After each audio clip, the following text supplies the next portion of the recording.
This is the state of the nation. Ibifa Mwanga. We are deliberate, we are reasonable, we are uncensored. The state of the nation with Henry Ssali.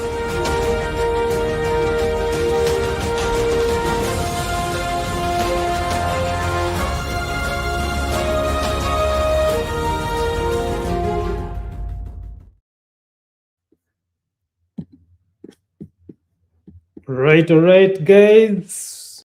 Welcome to the State of the Nation.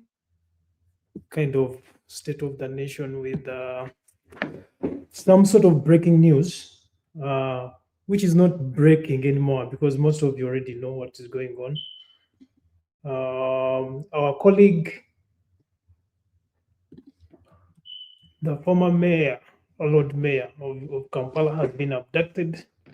We all know that is what is happening right now. So it's kind of breaking news, but not really breaking news. But we're going to take it as breaking news. In studio with me is Dr. Stella Nyanzi, Council Ssemakadde, the president of Uganda Law Society, will be joining us shortly as well. But I wanted us to convene and share some of what is going on in Kampala, have some reflections on how we are going to manage some of what is happening right now. We would like to know what you guys think as well. But for now, I'm going to start away with my colleague here. For those of you who do not know me, my name is Henry Ssali, and I am privileged to host some important voices to discuss what is going on Uganda's political landscape today. As you all know, we are just going to talk about Lord Mayor Emeritus Lukwago'S abduction from his home.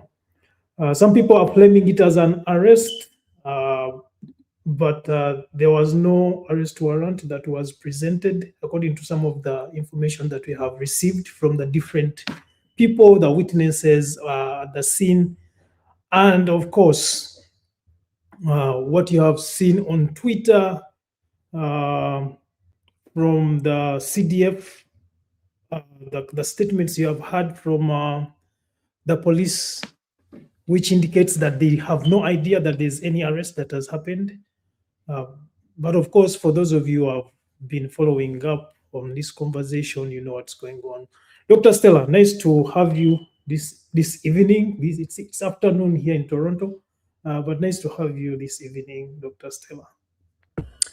Right. Thank you very much, Henry Ssali, for convening us again. We were here yesterday, just a few hours ago, talking about the failing military dictatorship, which is being succeeded by the monarchy, in which we see the Crown Prince Muhoozi Kainerugaba steadfastly, unashamedly, stridently taking over power.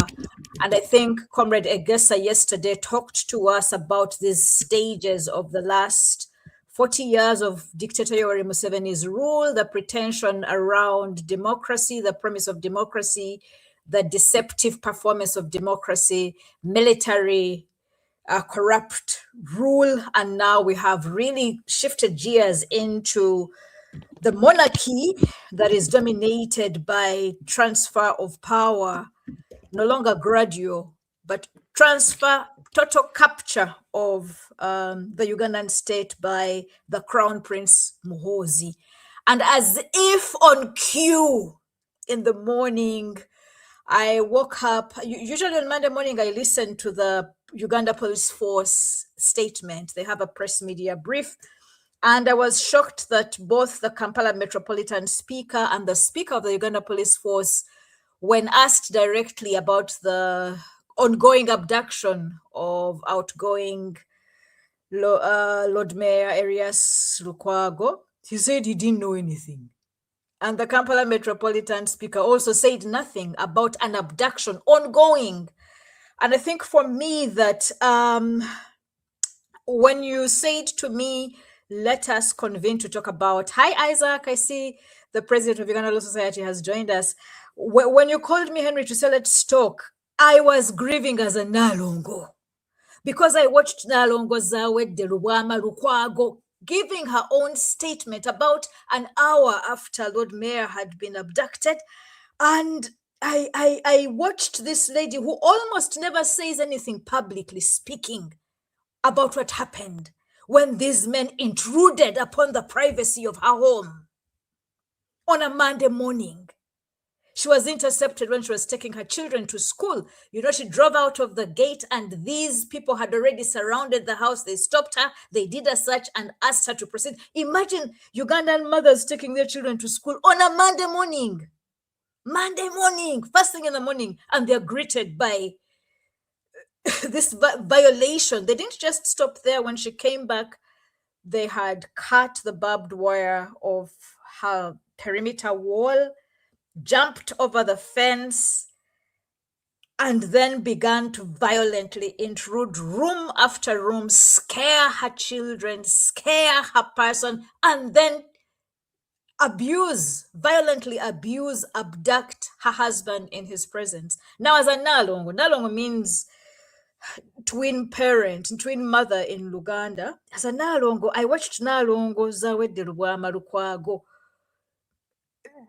describe how she was harassed, manhandled, the violence meted out against her.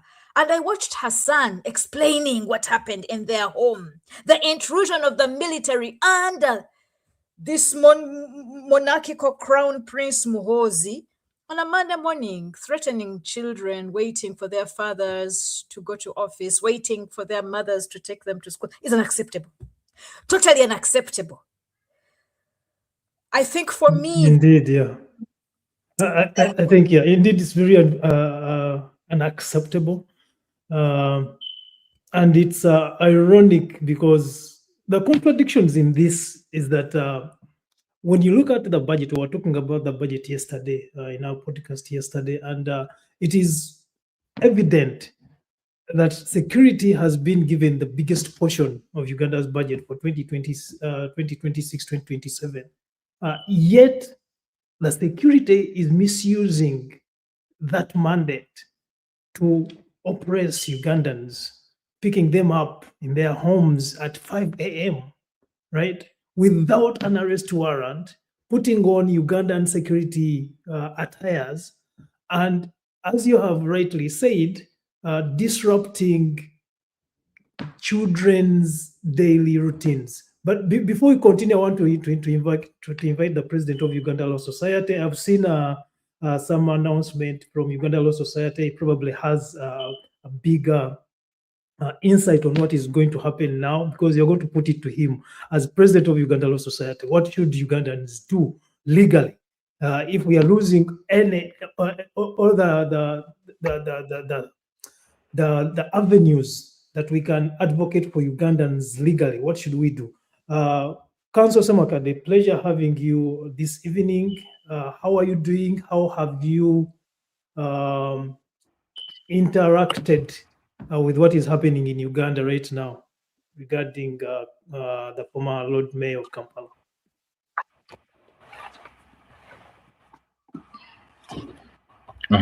Good greetings, colleagues. No longer it's a bittersweet moment to reunite like this. Well, hi, Isaac. Yeah. Am I audible, Henry? Yes, you're audible. Yeah, Henry, I did accept to join this call, given its impromptu nature. But I am in the middle of a search and rescue mission alongside a review of protocols for the protection and enforcement of guarantees for advocates on the BCJ brief, as well as many other briefs which are ongoing in the country in light of the events of that day. I may therefore not be completely, fully available to you, but out of respect for you, the platform you have, and the commitment you have shown over 2 decades to safeguarding the public trust and public welfare, I thought it was just as important to break away from what we are doing in council to engage with you and your audience, however minimally. So I apologize if I break off sooner than you would like this to be. That said, I sympathize. I join Nalongo in expressing sympathies, thoughts and prayers towards the family of our senior advocate Elias Lukwago, his wife especially, who is also a member of the bar and has endured traumatic episodes of this kind for more than 3 decades now. But it doesn't lighten the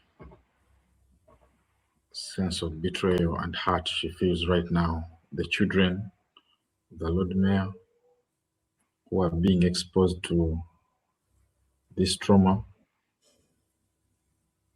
as well as the humiliation, the campaign of humiliation that council is being subjected to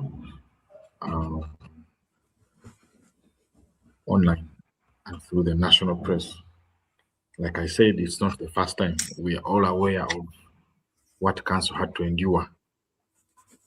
The first time he occupied the office of Lord Mayor, I believe the years between 2010 and 2013 are very well known to viewers. Maybe Henry, you can bring that context. In the language of Gen Zs, there's a famous meme that Gen Zs may be familiar with across Africa. Woo-wee, woo-wee. It may provide some light humor, but it actually, today, Right. but it arose from events in the intestines of struggle to which council has committed his life for the restoration of the rule of law against the holders of the gun in Uganda. And I mean Council Lukwago here. He is Mr. Rule of Law. He is a very inspirational figure for all of us, especially private practitioners who consider it the highest responsibility of council to attend to stately duties in protection of the people, as opposed to some of our colleagues who consider their highest aspiration to amass the greatest wealth for themselves while exploiting the law and the institutions of law. So this event evokes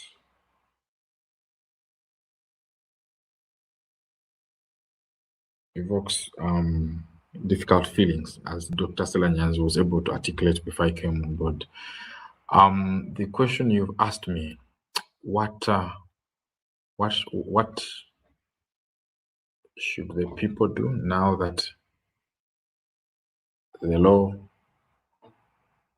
has reached a cul-de-sac? Has the law reached a cul-de-sac? Well, I will say the following 3 points. right off the bat. One, the law hasn't reached a cul-de-sac. The law hasn't reached the end of the road. The law hasn't run out of track. In fact, the supremacy of the law, the supremacy of the Constitution, the promise of the Constitution is what is under attack right now. The representative, Council Lukwago, has been selected by the enemies of the law, cowardly enemies of the law. This is a cowardly attack. Council Lukwago represents something. The activity he was bound to do today, which is the service of court process upon the Chief of Defense Forces of the Uganda People's Defense Forces. Right.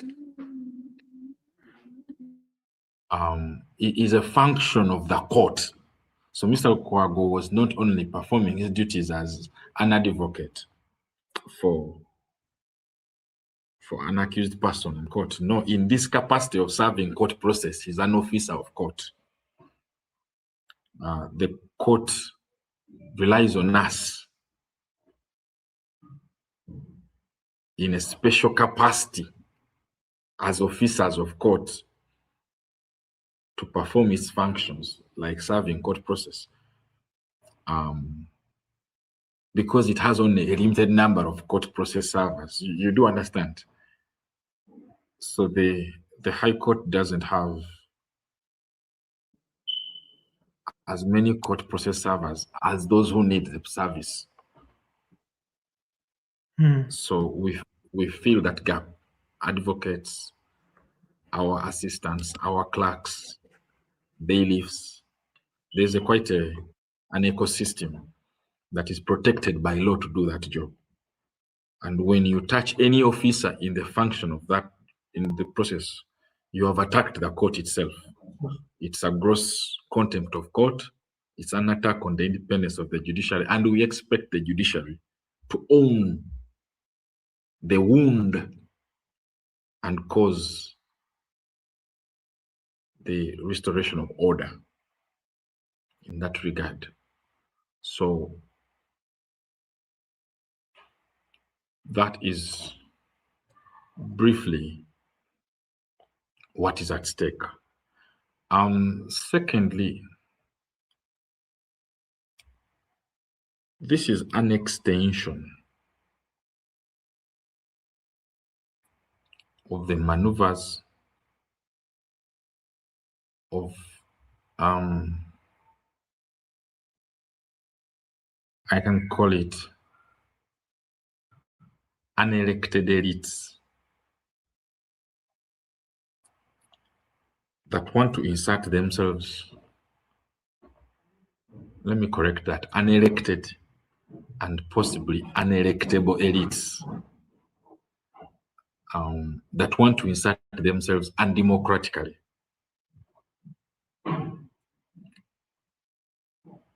on the people of Uganda as leaders in the very sure possibility of Museveni's death anytime now, plain and simple. Right. So there are people in Museveni's court that consider him dead already. It's a question of when do we do the formal announcement and what after. And so they are engaged in a series of continuing maneuvers, hoping to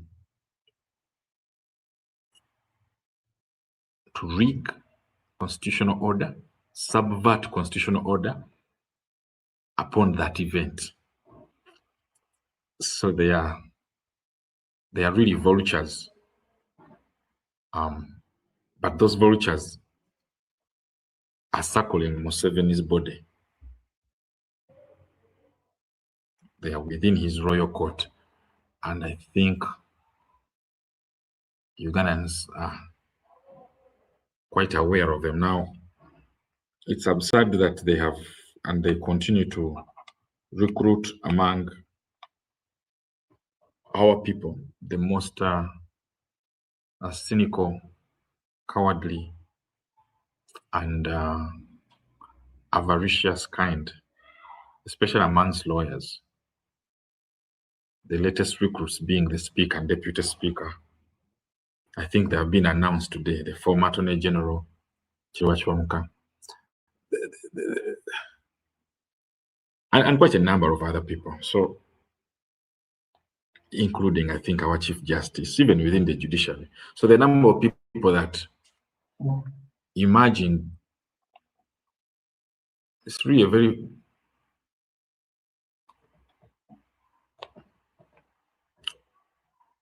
brazen arrogance to imagine that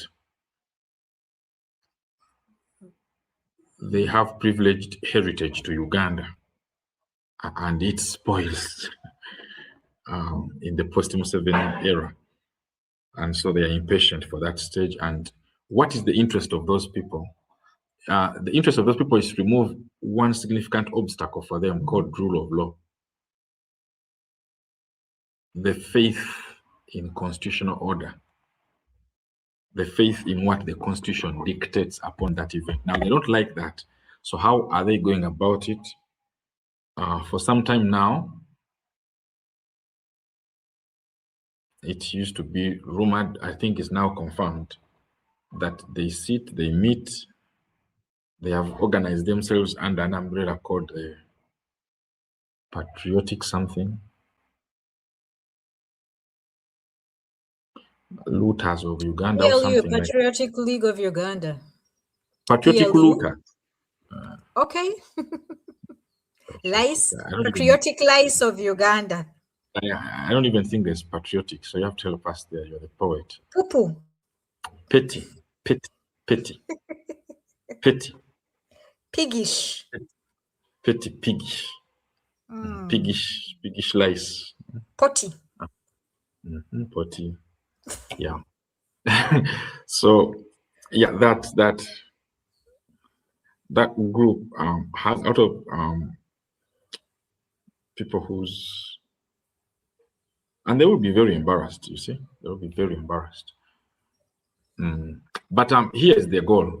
They have, and I warned Ugandans about this about 5 years ago when I wrote an article.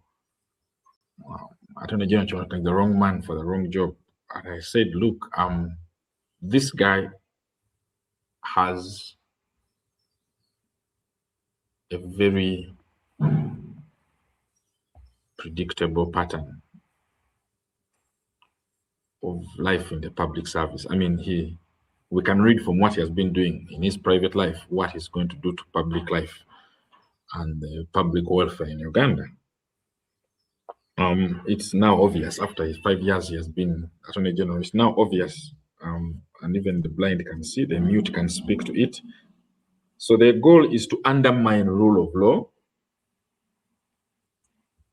in every way.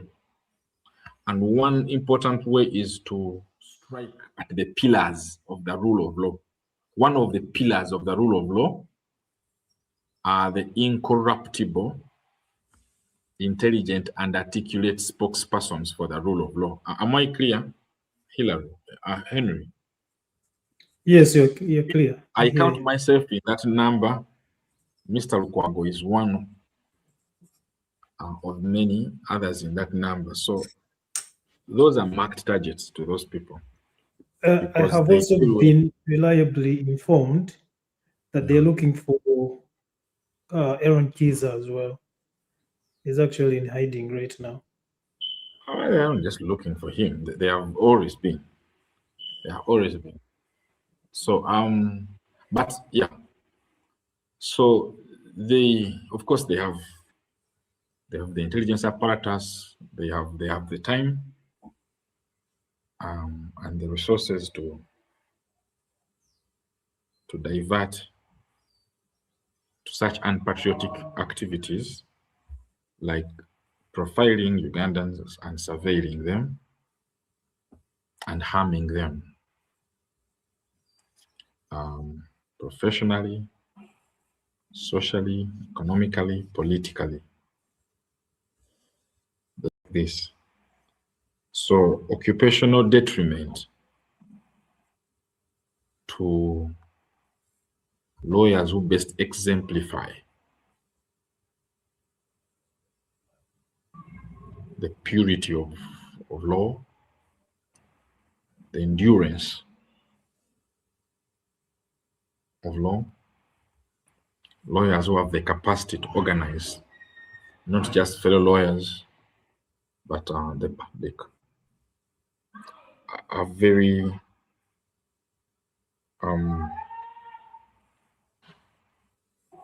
scary to this cowardly lot.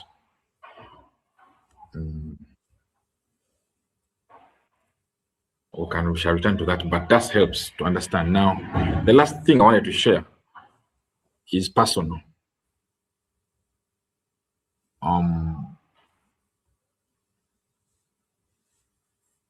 I had a chat with Senior Counsel Lukwago'S throughout last week, because last week was the third most eventful step in the representation of Dr. Kizza Besigye and Haji Obed Rutale. I think the first was in December.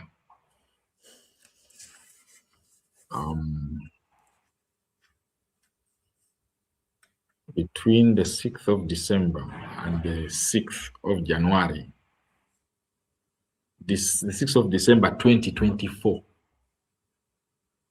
and the 6th of January 2025, that was a very important hour or moment in what we can call the Besigye brief, the Besigye case. Right. And it began. It was introduced to the public as a rejection decision by the Law Council of Uganda, denying Senior Counsel Martha Karua from Kenya a special practicing certificate to come and lead the Besigye defense. I think it was communicated around 6th of December 2024. For background,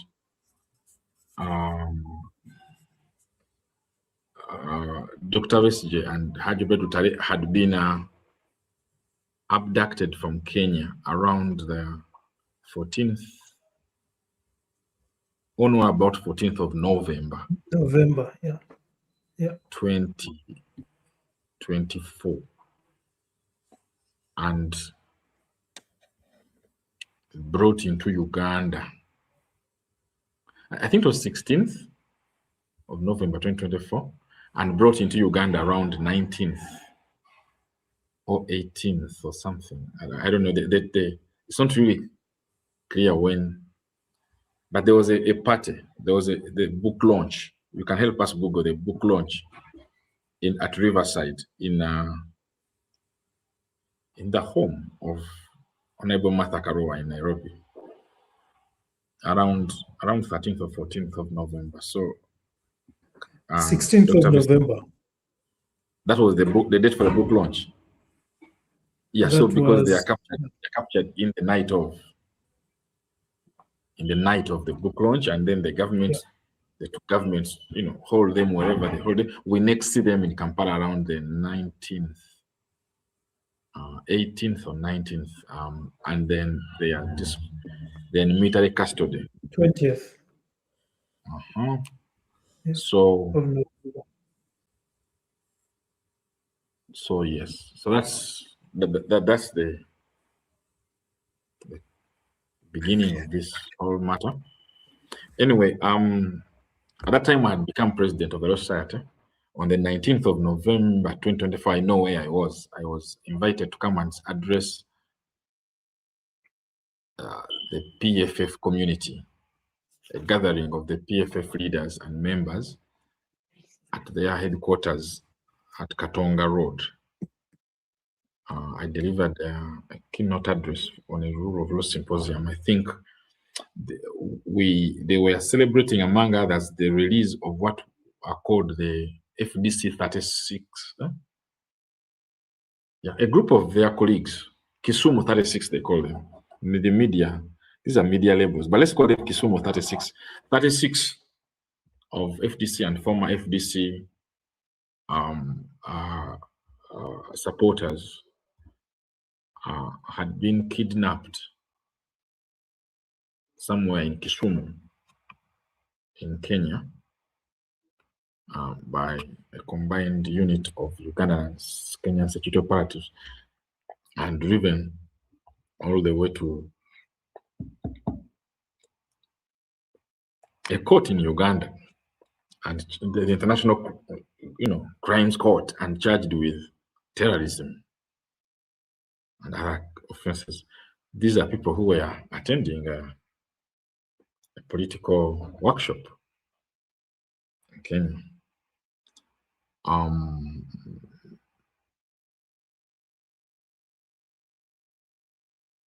Now, a number of advocacy initiatives had been undertaken to have them released on bail by a court order, I think. So they were celebrating that event, and I was invited to speak to that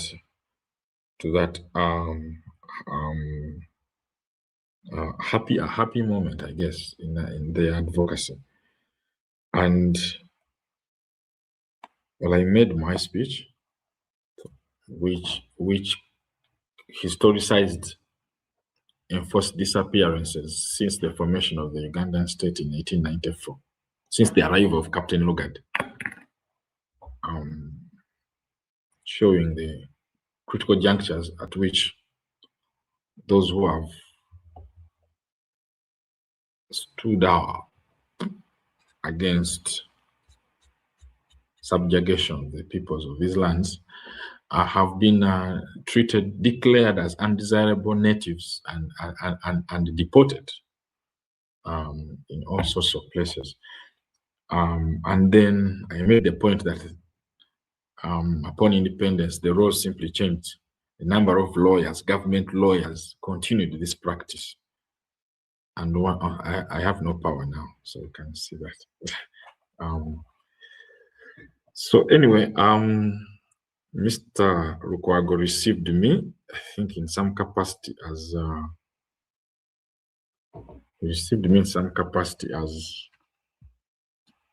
think he was the president or something, acting president.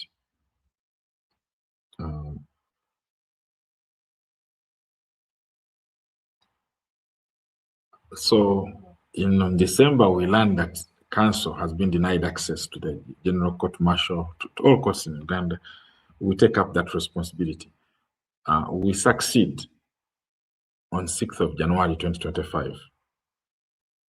So inserting Martha Karua into this tinderbox was the first critical juncture in this representation. I think the second happened again in collaboration with the bar.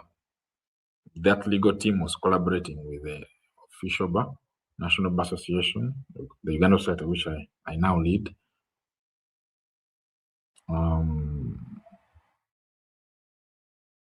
To see how best to get Dr. Kizza Besigye out of military detention, military courts, to the civilian courts. Now, on the 7th of January 2025, you all remember maybe what happened, that Advocate Kizza Aaron was profiled, surveilled, blocked, obstructed, tried and convicted summarily all in one day for what the General Court Martial considered contempt of its authority. Now, that 7th, well, some advocacy continued to get Dr. Kizza Besigye out, but by that case was then adjourned on the 8th. On the 8th of January, the case was adjourned to 3rd February. So we had a meeting, a joint meeting on 16th January 2025, where Mr. Lukwago delivered a petition on behalf of Martha Karua, informing us of the events that have so far happened since she took the leadership of the Besigye brief, and calling for the intervention of the National Bar to ensure that there are minimum guarantees for a fair trial for Dr. Kizza Besigye, which wasn't a possibility any longer. They had exhausted the arguments with the military authorities. So we had a united press conference, photos of which I'll share in the course of the space, or you may be able to get them. So Mr. Lukwago visited us. I think that was the first time we launched our Radical New Bar Live Thursday audience, that Thursday interface, weekly interface. So we then got the court's attention. I think the Supreme Court then released the judgment known as the Kabazuka judgment on 31st January. 31st January of that year. I think that was the second most, so it causes the transfer of Besigye case to the civilians. So fast forward now, what's the third consequential step? Is the decision last Thursday to fix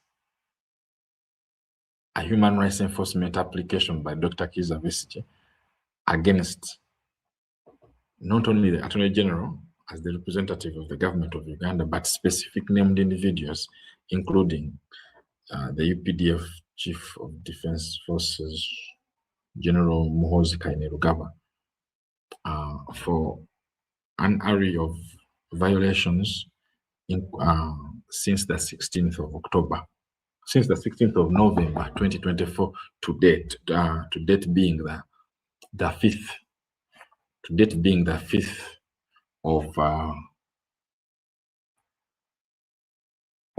of June this year. That's how extensive the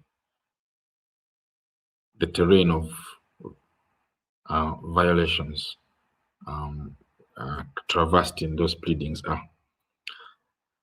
Now, every effort had been done before by the trial judge to block this level of accountability. The judge just wanted to move forward with the government's charges and accusations.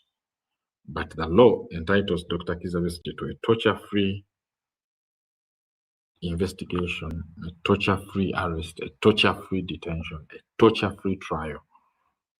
And if there's any aspect of torture, it must be investigated first. And we see its impact on the rest of the trial. The rendition, the act of rendition, the illegal movement of people. Right. Across boundaries without following international law and international custom of extradition. It's a serious issue regarding rule of law. So these are the things which must be answered first, whether or not the current trial judge has the impartiality to provide them a fair hearing was to be decided on the 30th of June, but the service of process is what has to come first. Now that the court has finally, and the court was forced to acknowledge these pleadings. It was forced by, among others, Besigye's boycott on Thursday.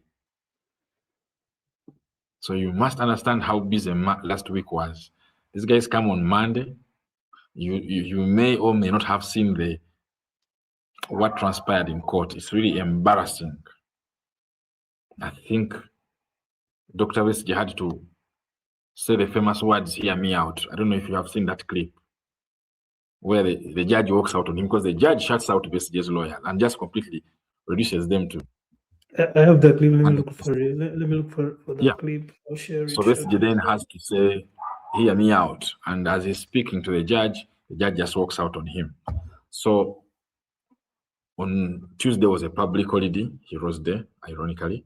And then Wednesday, there was a press conference at PFF headquarters, Katonga Road, which our secretary attended to represent me, to receive a petition from the lawyers, because they had concerns about occupational detriment to them as advocates and violations observed in the process.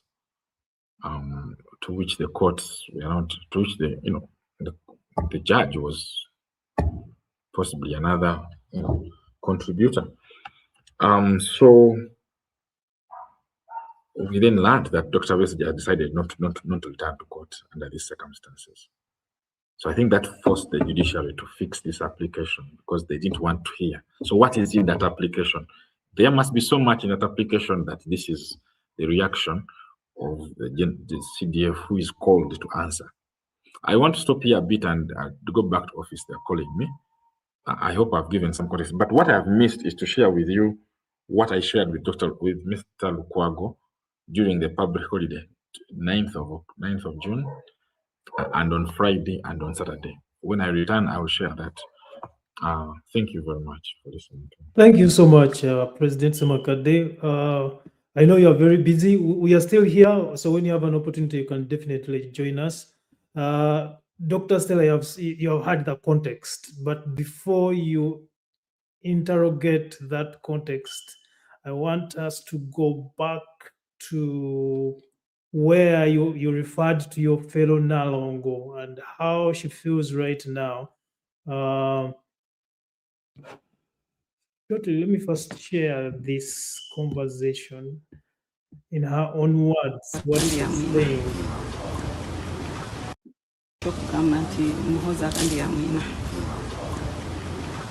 tutuuse endowooza okwitness nga kye tutalabangako ebintu bya Amin tubadde tubisoma busome mawulire, but I think this is Amin regime regenerated through Muhoozi. It is really bad. Bw'aba ng'alowooza nti agenda okuddako okutufuga ng'agenda tufuga bw'ati. Already we are saying no. This is not how we are going to run. This is a lawyer, a respected lawyer. Atayina kintu kye yali aganye ku respecting nti ne bw'oleeta summons n'omuserving akeera enkya n'areportinga. Lwaki tebaakoze ekyo okutuuka okulinnya ekisaakaate ne bajja ne bayingira ne bamenya enzigi ne bayingira mu bisenge? Talina kye yabbye, temaamukutte nti oba ya I don't know. Okay.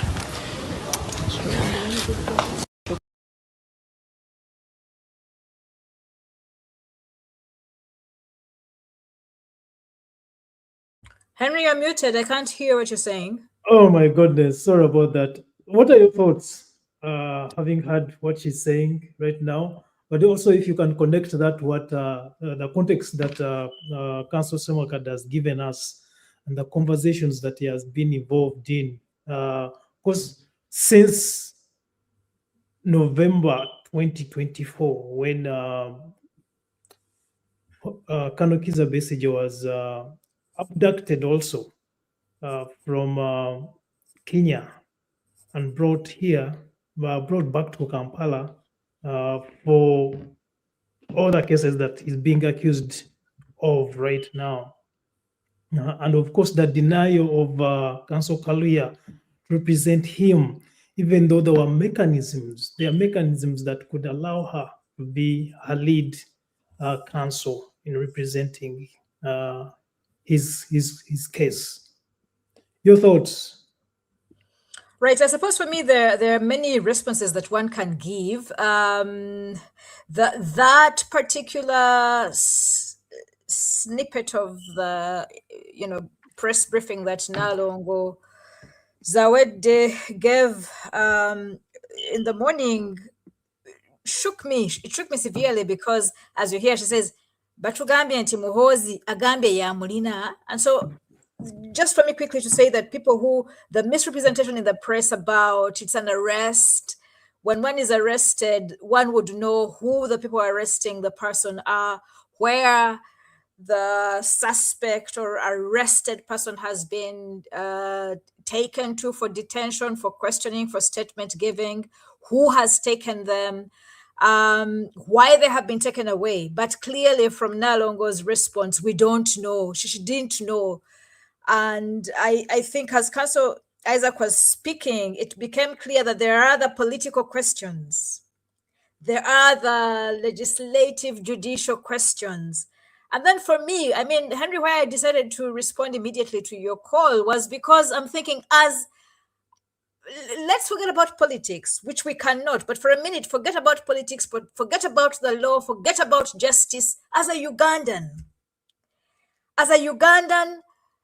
it boggles the mind how it has become okay for all these things, the violations Isaac has broken down in terms of the legal picture, the political contestation that's happening.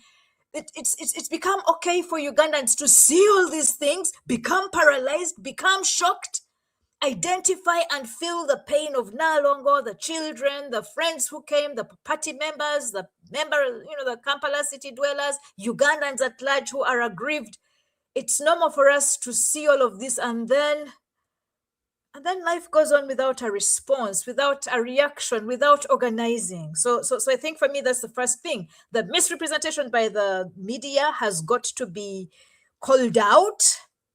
There are people who've been questioning, there's the language of arrest versus abduction. I think the violence of an abduction by military. At what point? I mean, I was listening to the Uganda Law Society statement, which was issued this afternoon, where they gave a protest note, which was signed by Council Isaac Ssemakadde, who is with us, and was read by Council Ssali Babu. And I think in that protest note, one of the things I took away was the question around, since when did the UPDF become mandated to arrest, to break into people's homes, to detain? We don't even know if it's the UPDF. We don't even know if it's the UPDF, because some people are saying that it is the SFC. So is it so there are SFC questions around the legality of the SFC and the relationship and autonomy of SFC versus UPDF. These are questions that Honorable Ssemakadde has been raising for a long time. He was one of the people who first raised my consciousness about the irregularities and illegitimacy of SFC, from being Presidential Guard Brigade to becoming Presidential Protection Unit to becoming SFC. That evolution sort of corresponds with Muhoozi beginning as an LDU and becoming, rising all the way up to CDF. But I think for me, part of my response already is around this question of the military's intrusion. And the question about a mandate is speaking legalese. Lawyers talk about a constitution, and yesterday we talked about the constitutional premise. Council Aaron Kiza, who is now in hiding, Council Aaron Kiza, who stood shoulder to shoulder with Council Erias Lukwago under the leadership and guidance of Senior Council Martha Karua, is in hiding right now. But the sort of military humiliation and trial by kangaroo court that he was exposed to, which again Isaac has referenced brilliantly, continues to raise the salient question for me about the militarization of everyday life.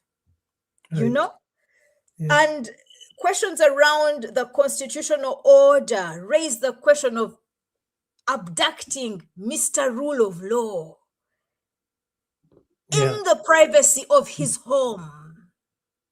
And I think for me, the metaphor of that arrest, that men calling themselves SFC, dressed in uniform that's camouflage, that wants to resemble UPDF uniform, but we are not even sure.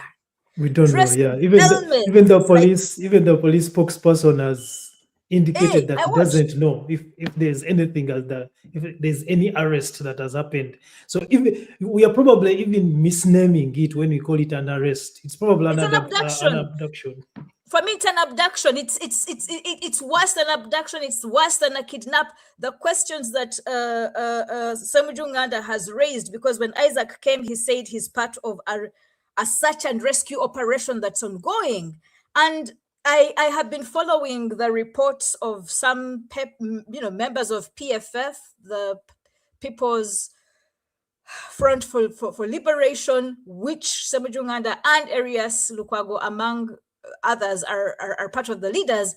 And the search trail today, I mean, I copied what Semujunganda wrote on, or what he tweeted on his X. I copied it down in the comments.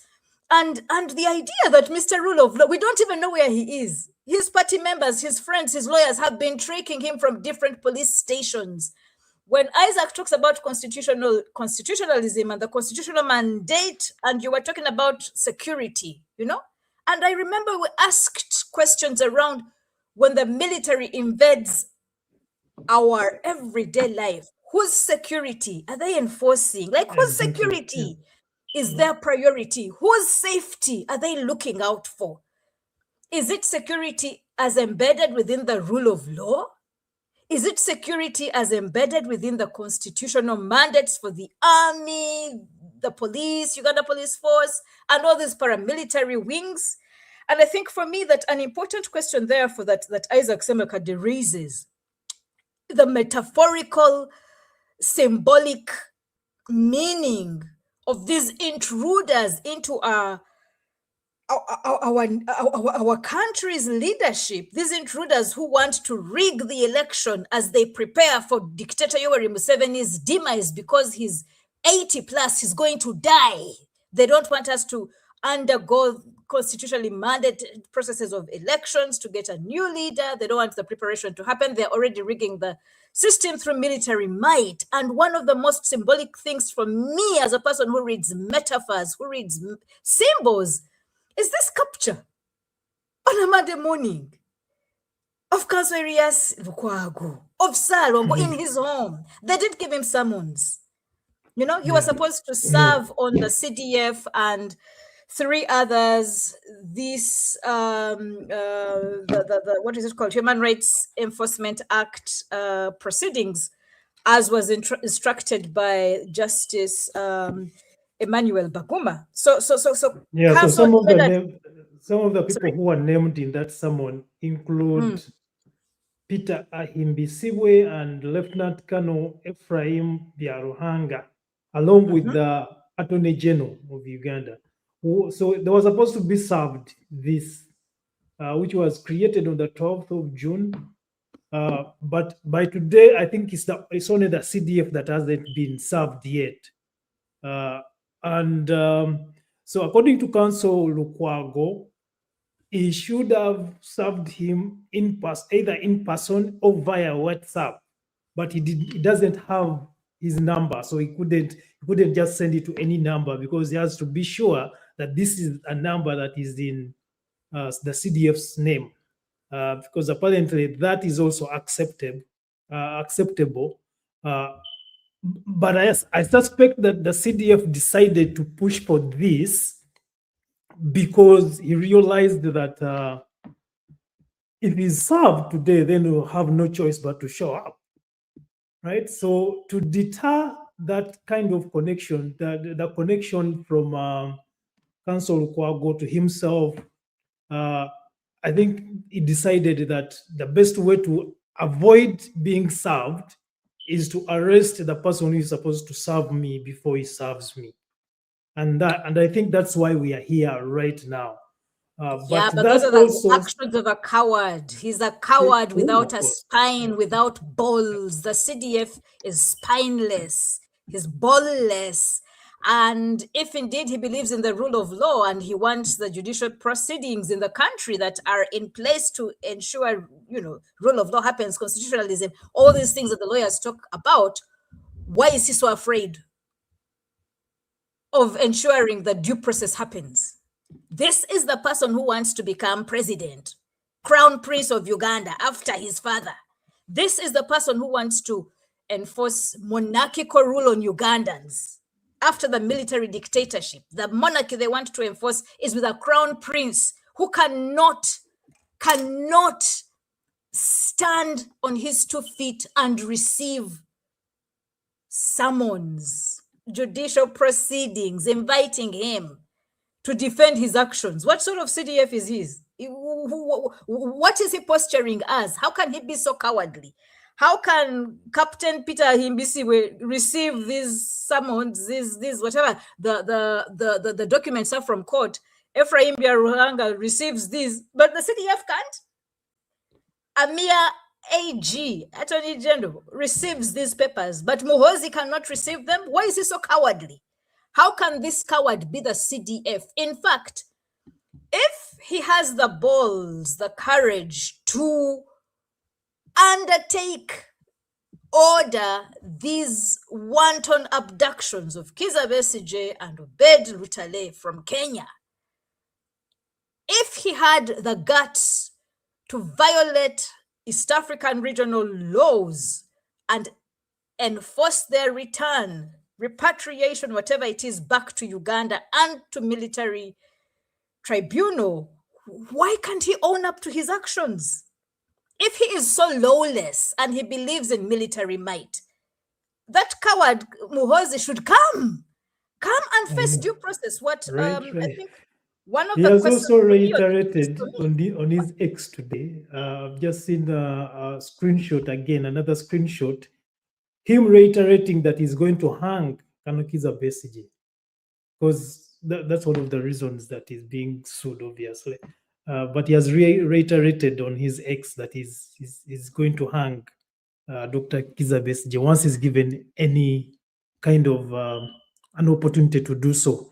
So apparently, the only person he's scared of, or someone that can summon him, is the president of Uganda. He cannot be summoned by any other person or any other institution. As Council Ssemakadde has indicated in his submissions, this is a guy who has co-opted the Speaker and Deputy Speaker of Uganda to his central committee, the PLU Central Committee. So apparently what is happening right now, these are the official representatives of PLU in Parliament. Meanwhile, they're also the custodians of the legislature. They're supposed to manage it. They're supposed to oversee the operations of the country's legislature. But they have also been co-opted as overseers, as committee members of PLU. And this is where we are today in this country, where the Attorney General of where the former Attorney General of Uganda is also a central on the executive committee of PLU, even though he's working for represents a different government, which is supposed to be whatever, NRM. That's where we are. And this is the guy that we are dealing with right now, who has the courage to bring along pictures of people that he has arrested. I'm not sure if you have seen the picture of Council Lukwago. I don't want to see it, to show it here, but I shared them as comments. oh, you did, yeah. Comments Exactly. to I don't know, what is this format called? To the stream on Yeah, Twitter. oh, you did. Oh, Yes. great, yeah. Okay, I'll check them out. Yeah, but that's where we are, and you are absolutely right that we need to openly talk about these things without fear or favor, because we know that many people are doing self censorship right now. As you indicated, Council Aaron Kizza is on the run, right? And this is a guy who had told us a few things of how the Constitution is supposed to operate. Clearly, it's not operating. There's no rule of law in Uganda. But nonetheless, I don't think this is the time for people to start fearing, to engage, to speak about these events, because once we give up on highlighting some of these very pertinent issues, then we are going to cry one by one. Of course, I had Council Segona also talking about it now, that we are not speaking for Lukwago right now. We are not crying for Lukwago. We are also speaking for ourselves. We are crying for ourselves, because tomorrow when this happens to you or to someone that you know, someone next to you, you may not have an opportunity to cry for yourself. So maybe as you speak for for Council Lukwago, as we speak for the prisoners of today, we are also speaking for the prisoners of moral, but specifically because we want to keep the so-called CDF accountable. Yeah, Henry, and I think for me, in terms of keeping the CDF accountable, I mean, just to respond to what you said, so he's already changed his goalposts. When he was talking about hanging Dr. Kizza Besigye earlier, he had actually given us a date. He said he would hang him on Heroes Day, and he had even identified the tree upon which he would hang him. The tree is in Gulu. Shame on that liar, because Heroes Day came and went, and Dr. Kizza Besigye is still alive. Thanks perhaps to the prayers of many people who held him up in prayer, thanks to the residue of constitutionalism and rule of law that's still in Uganda, but also thanks to truth, which highlights that Muhoozi Kainerugaba is a liar. And I think for me that also, in terms of responding to another point you mentioned, is when you say he can't be summoned by the judiciary, he can't be summoned, therefore he's trying to avoid being served with those papers that Council Erias Lukwago was taking to him. The other important arm of government that tried to summon him before was Parliament.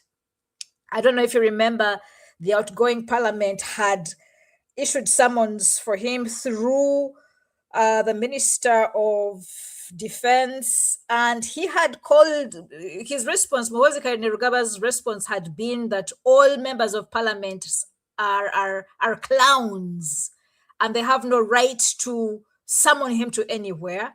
And in fact, he refused. He stubbornly refused to go to Parliament, instead threatening them with arrest. So this Muhoozi lives as if he's above the law. He lives as if he's above the organs mandated with responsibility to summon anyone for accountability. So how does Parliament bring him to account if he cannot be summoned?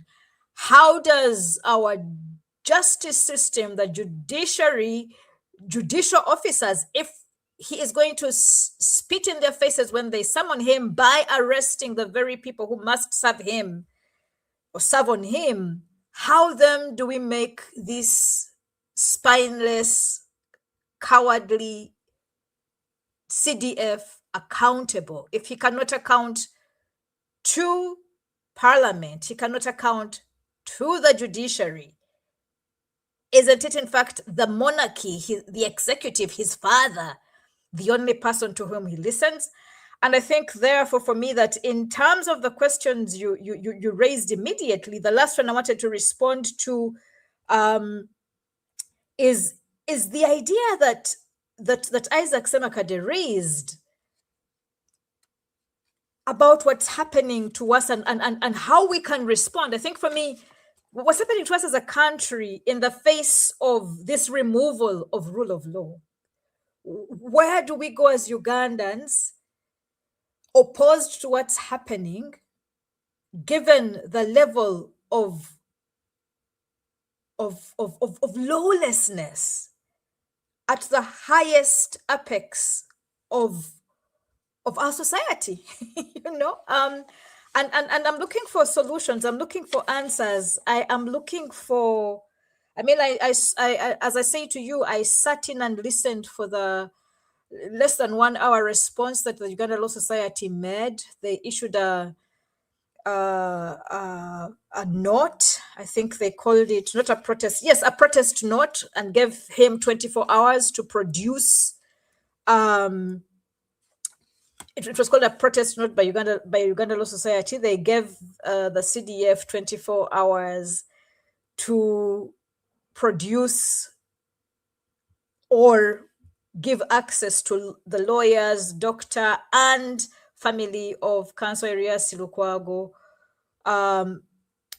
access to Erias Lukwago. And I haven't had any other responses. I have had condemnations by different political parties, by the PFF. I shared their statement as a comment here to our conversation. I shared also the response by FDC, but I haven't had much more apart from individual responses. So in terms of organizing, what you're telling us to do to talk is important, especially for those of us who are outside the country, because people in the country, such as Council Aaron Kiza, are fleeing for their lives. Aaron Kiza was punished simply because he stood up as a lawyer, offering legal services to Kano Kiza Besigye, right?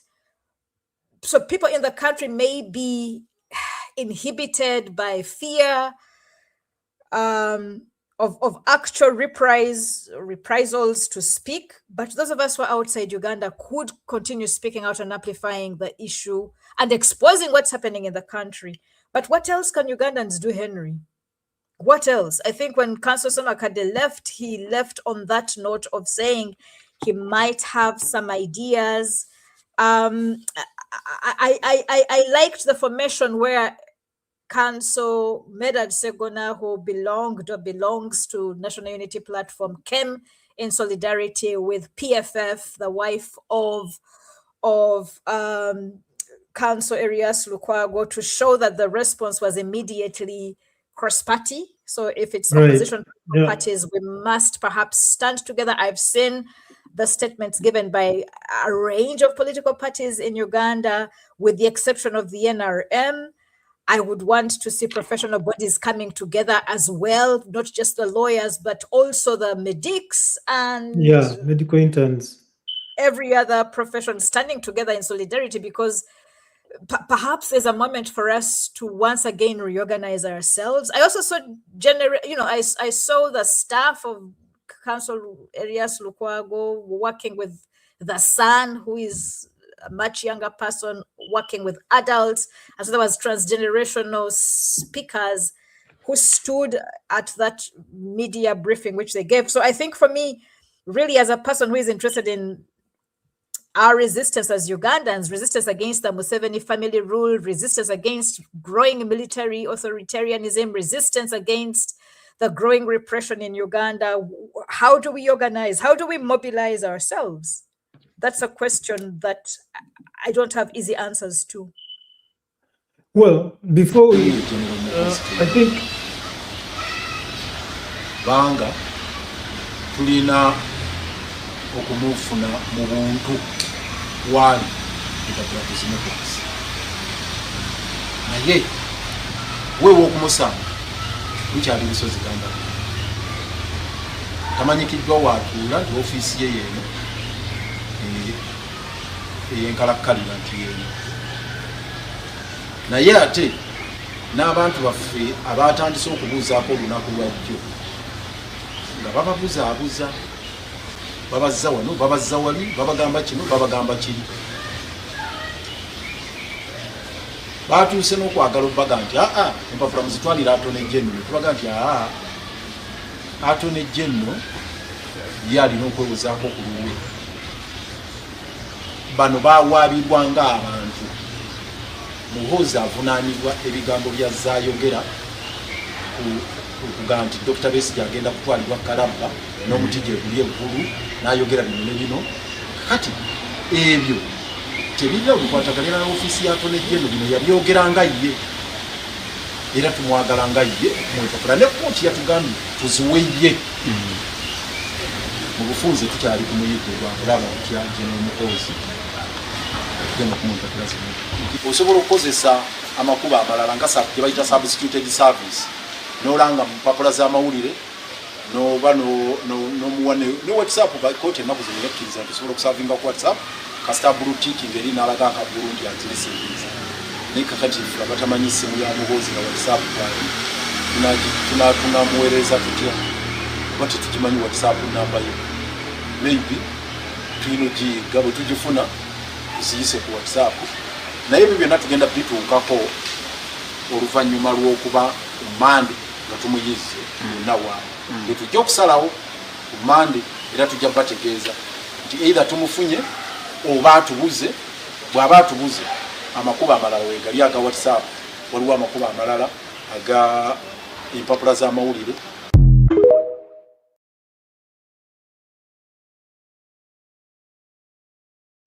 That is the context within which Council Elias Lukwago was arrested this morning, today, Monday, June 15th.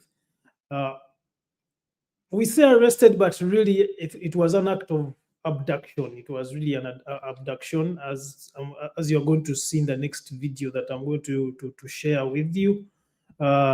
These are the folks that came to his house this morning. They appear to be in a uniform. We don't know if that's the SFC uniform or a UPDF uniform, but they are camouflaged, as you can see. And they used a drone that does not have number plates. So this is the nature that we are facing, or Lukwago is facing in Uganda today, being abducted from his house, from his home, by folks in camouflage uniform. Some people speculate that it is the SFC, others say that it's possibly the UPDF. We know that the police has denied knowledge of his arrest. So this is where we are right now. As we discuss, we continue to have a discussion about what we should do next, how we should proceed from what is transpiring in Kampala right now. As you have heard from my colleagues, Council Aaron Kiza is also on the run right now. He's in hiding because they're actively looking for him as well. And many others in the legal fraternity that speak for the people, that speak for the rule, that advocate for the rule of law. For those of you who have not had the opportunity to read about the statement, you can find it on Council Ssemakadde's X platform. Please go there. I encourage folks to comment actively, either on YouTube or on X, so that we can know where you guys stand. What are your thoughts? How can we continue to engage in this conversation? What do you guys think? Is this the kind of country that you want to, that you are proud of? What should we do as people? Some of us are privileged to be in the diaspora, so we have the opportunity to speak, to provide space like this for people to come and engage. But we are not enough until we come together as a group and figure out how we can proceed in ensuring that we create a Uganda that is going to be great for our children, our grandchildren, and all Ugandans at large. So, Dr. Stella, you are asking on how we can proceed. Well, first of all, we have started. This is a good start, I think. I think we can also continue mobilizing the other different forces, specifically the medical interns who are also facing challenges right now, but also other unions, the teachers. For many years, teachers have been excluded in these kinds of decision making, either discriminated against or not given pursue their interests favorably or equitably.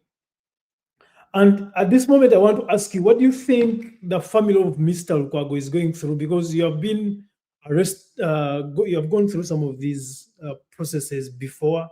I think you are abducted at one point as well. And you might have some kind of similar experience in terms of what you think Mr. Lukwago is going through, but also what you may think his family is going through at this moment, beyond what your fellow Nalonga said. What are your thoughts on that? I mean, look, so I was arrested some time back with him, with Council Elias Lukwago. We'd gone to FDC to pray, but there we were arrested collectively at the political party base in Najana Nkombi. So I've been part of group arrests together with him. Now that for me is different because it was the police and they came to a public space which was organized by a political party. It's not acceptable still because we were holding national prayers in 2017, maybe 2017. So my first arrest was together with Arias Lukwago, Pastor Ngabo. There was a number of us in FDC at the time. I think for me that the worst form of violation is when they come to your house. And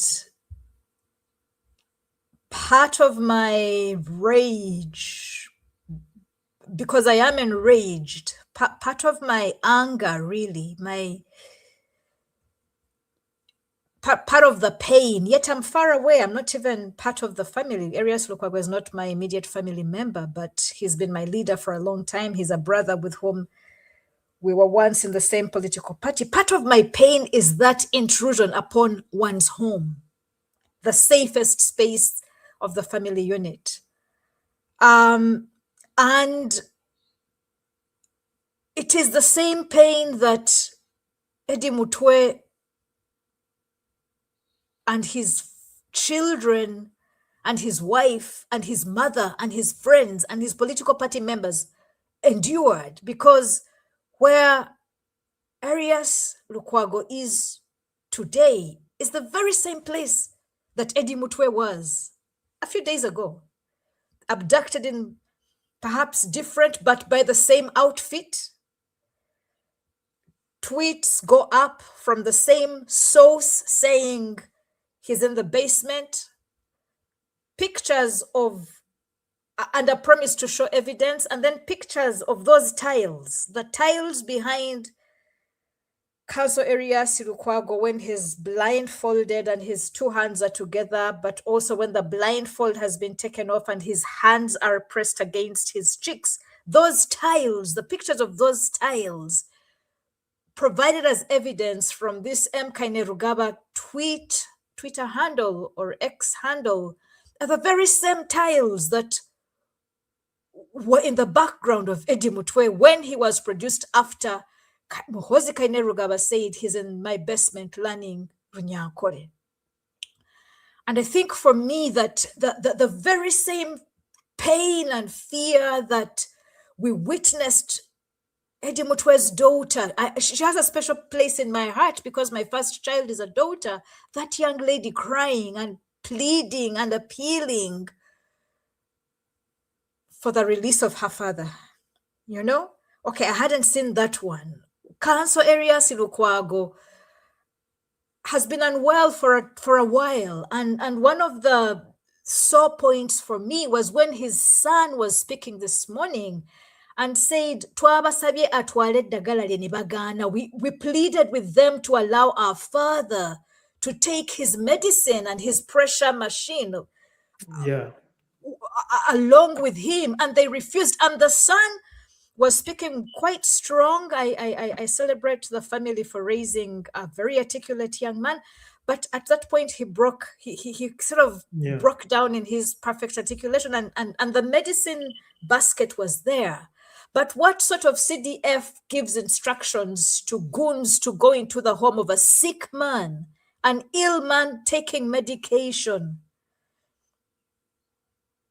The family pleads that he's taken along with his medicines, and these goons refuse. So when they show us pictures of Council Arias Lukwago on the tiles, fallen and blindfolded, we know he's been getting medicine. He's been undergoing medication. Why torture an ill man already in your presence? And I think for me, when you say, what do the families feel like? It's the very same pain that Babi Chagulanyi's family felt when Muhoozi showed pictures of her on the floor in their home. This intrusion upon our homes as women, as wives, as mothers, as sisters, you know, as women of Uganda, whom Dictator Yoweri Museveni claims to have gotten a huge cabinet of, gender parity with more women leaders and more women members of parliament. What do those women serve us when our homes as women are intruded upon, and our husbands, our sons? I mean, Emeritus Lukwago'S, his mom, his sick mom, his sisters, his daughters. What happens in terms of protection for us as Uganda's women? These misogynists, these patriarchs who hate women, and they intrude our men upon in our houses. I mean, one of the things that Nalongo said was, he's a lawyer. He's never disobeyed any summons. Summon him, he'll show up. Why come to our houses? And I think for me, it is this intrusion of our private spaces that is totally unacceptable. And I don't know what's going to organize us again, to resurrect us again, to say enough is enough. If they can do this to Erias Lukwago, and they can do it to all the other leaders we have, they will do it to many more. And so I think for me, this question of what does it feel like? We've been here so many times before. What has happened is not new. It happened to Kakwenza Rukirabashaija. I think for me, he was the first victim of this brutality, this purified, concentrated version of brutality in our faces during COVID-19 that I witnessed under the hands of Muhoozi Kainerugaba. And so members of PLU, members of MK Army, MK movement, right now you were talking about the secondment of Thomas Tayebwa and Oboth as special convoy members of PLU to Parliament, that subversion of number 28 instructing number 2 and number 3 to go on his behalf in Parliament is not as vile as the CDF, who's supposed to defend the borders of Uganda, sending goons with guns to come and take away our sick fathers, our sick husbands, our sick sons from the sanctity of our homes. What is happening in Erias Lukwago's home? What's happening to his friends, such as Medad Segona, who got up to run and stand by the side of his family, is happening to all of us. It's happened to us. How much more shall we take Henry? Like, how much more violation and intrusion and humiliation will Ugandans take under this regime? And for me, my questions are really the questions of a person who's had enough, but I have the elusive safety of being far away. I can ask these questions, right? But I'm far away. I'm not in immediate danger. How much more Ugandans who are in the country? If SFC could jump over that wall, you see the perimeter wall, strong wall, Yeah. Barbed wire, they cut the barbed wire. What's going to happen to Ugandans who don't have strong perimeter walls, don't have barbed wires, don't have the status of being lawyers, don't have the status of being, legal scholars or leading lawyers? Who is protecting us? Who is protecting Uganda? No one is protecting us for now. And I think that's the question I was posing earlier as well. Not just to you, but to everyone out there. That if this can be done to people as prominent as the Lord Mayor Emeritus, if they can be done to Aaron Kiza, who is an elite lawyer, advocate in Uganda, if they can. So what they are trying to do now is chasing away each and every person who has a voice. Kakwenza was chased out, you were chased out, Council Ssemakadde was also chased out. The ones who are still in Kampala or who have remained in Kampala are also being arrested. Dr. Kiza was arrested, and not just arrested, but they have refused to follow the protocols of the legal protocols that can either give him bail, to even have a discussion, a legal discussion or debate on whether the crimes that have been alleged to be done by him were actually done.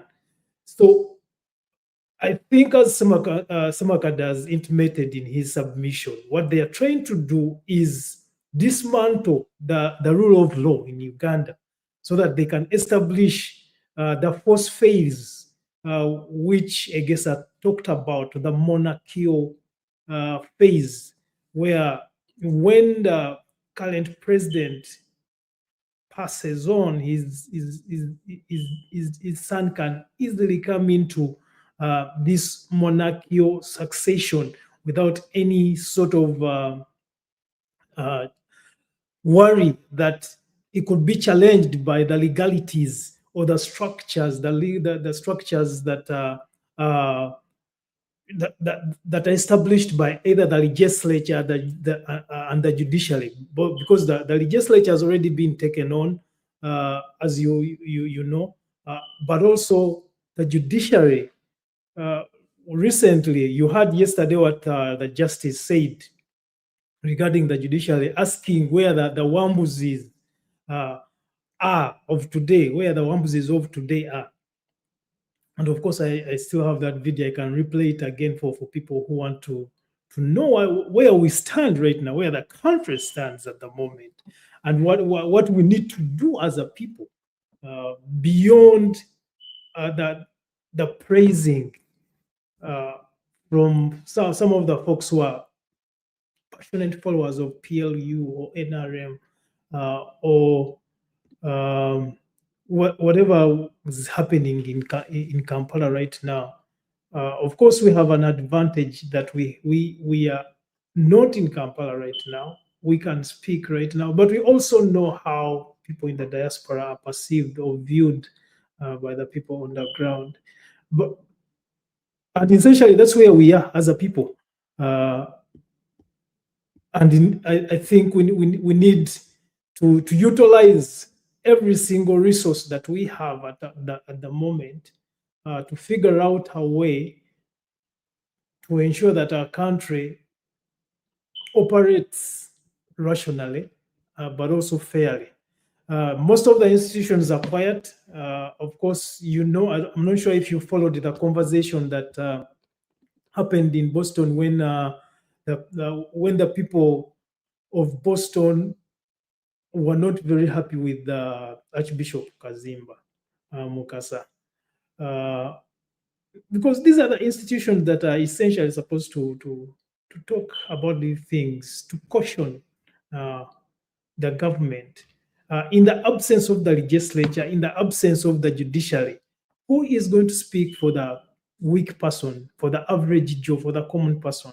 And these are the questions that we interrogate here, but also ask people out there to give us some answers, because we don't have all the answers. Your thoughts? Henry, I think the people are going to have to speak for ourselves. Muhoozi is speaking via X and Twitter. Muhoozi is speaking with the gun. Muhoozi is speaking loudly through PLU. They are speaking in violent ways to us, to our people. We must find ways to speak for ourselves as people. When you were speaking, you talked about silencing of the lawyers. And I think one of the things that I learned from listening to the Uganda Law Society press conference was how the military harassment of lawyers has not started with just Counsel Erias Lukwago. And maybe I'll share the other incidents that have happened recently. And there is the case of Aaron Kiza, which Isaac Ssemakadde talked about when he was addressing us. But in addition to that, there's the twin to Musime. I forget if it's Kato or Kakuru, who was arrested when he went to Bobby Wine's house after the intrusion and assault on Babi Chagulanyi and the household members. So one of the Tumusime twins, who is a lawyer and also is among the legal team. The public. Oops.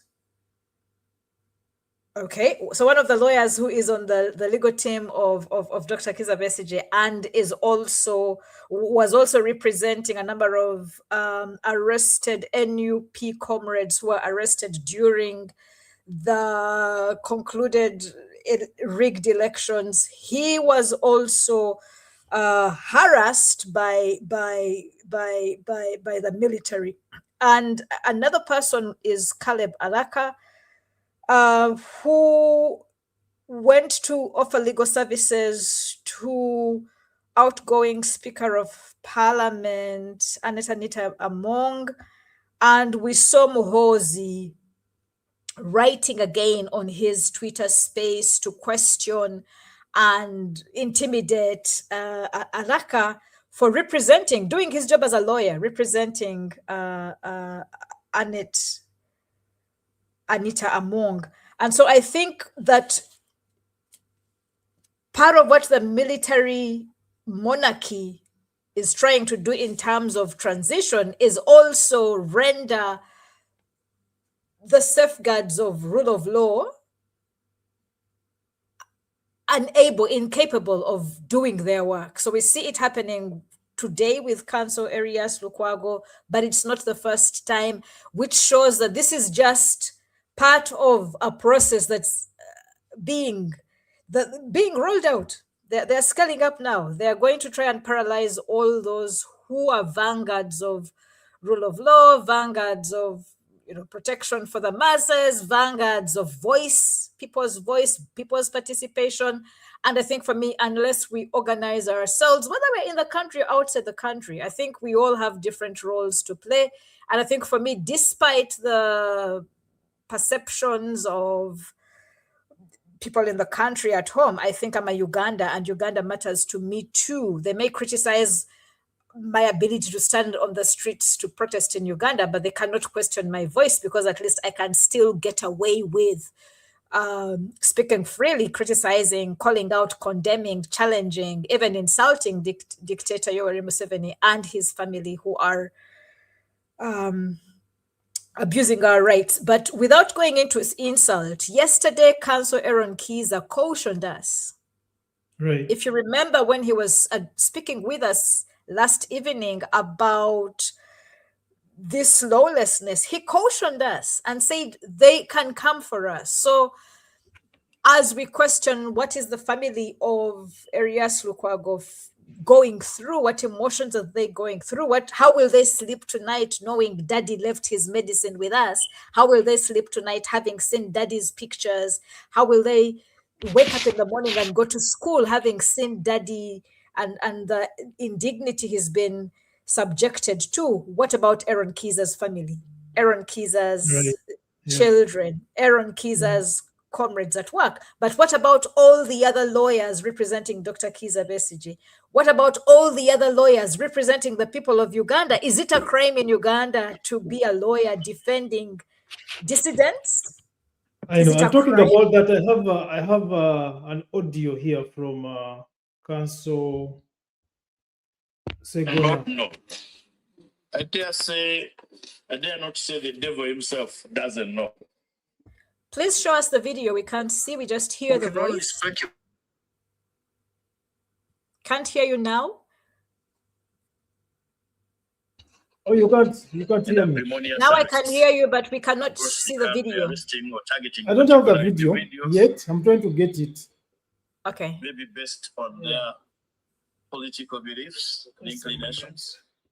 I'm trying to get the video of Segona, because Segona speaks up to exactly what you are asking right now.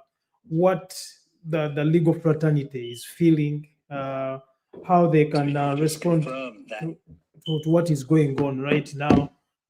And these are the questions that we all have to pursue right now, because it's important for us to know what is going to happen to the lawyers, to the other lawyers. What is Aaron Kiza's family going through right now? How about his work colleagues, right? What are they going through? How are they going to believe, to survive in this, in what is happening right now? So I'm trying to get that video. And maybe as you get the video, I therefore want to recognize the solidarity. I want to recognize the solidarity of Martha Karua a senior counsel from Kenya who Right.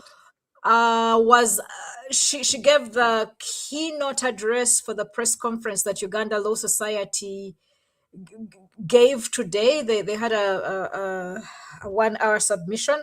And I think for me that the solidarity across East Africa is important, particularly because our dictators are giving each other solidarity. Samia Suluhu, Ruto, Museveni, Kagame, all of them are working together as they violate the rights of Ugandans. And so for me, I just hail and appreciate Comrade Martha Karua and colleagues from Kenya who are standing in solidarity with the legal fraternity in Uganda. And Henry, if you find the video, I'm happy to stop talking now and listen to what Council Medad Segona has to say. But also, is Isaac still busy because he wanted to say something about I the know, I way wanted to forward? say something before we wrap up. I haven't. I'm struggling to download this video for now, but I don't know how to get it. Council Ssemakadde, are you still with us? Are you able to share any more insights with us, given what you have heard us going through?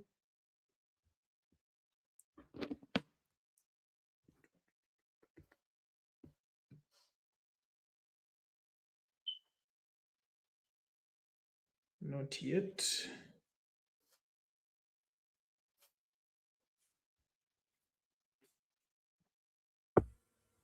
And so perhaps as you get to the video, my last question is, what is going to happen with the case, the human rights enforcement case that was fixed by Justice Emmanuel Baguma for 30th of June, as a Ugandan who is now anxious to see the way forward? I think that I am my attention is going to be on the screen to see what is going to unfold in terms of this particular case. Dr. Kizza Besigye's case for me is very much a political case, as it is about the law and the judiciary and all of that. It is very much a political case, and I'm one of the people who celebrate the fact that his lawyers were able to take his instructions to call up the CDF and call the Attorney General and call the other soldiers, Captain Peter Himbisiwe and Ephraim Biaruhanga, to come and explain. Come and speak for yourselves about what you did in terms of violating the rights of both Kizza Besigye and Obed Lutale when you abducted them from Kenya when they'd gone for a book launch and forcibly returned them to Uganda without going through immigration processes of getting their passport stamped, the level of violations they endured.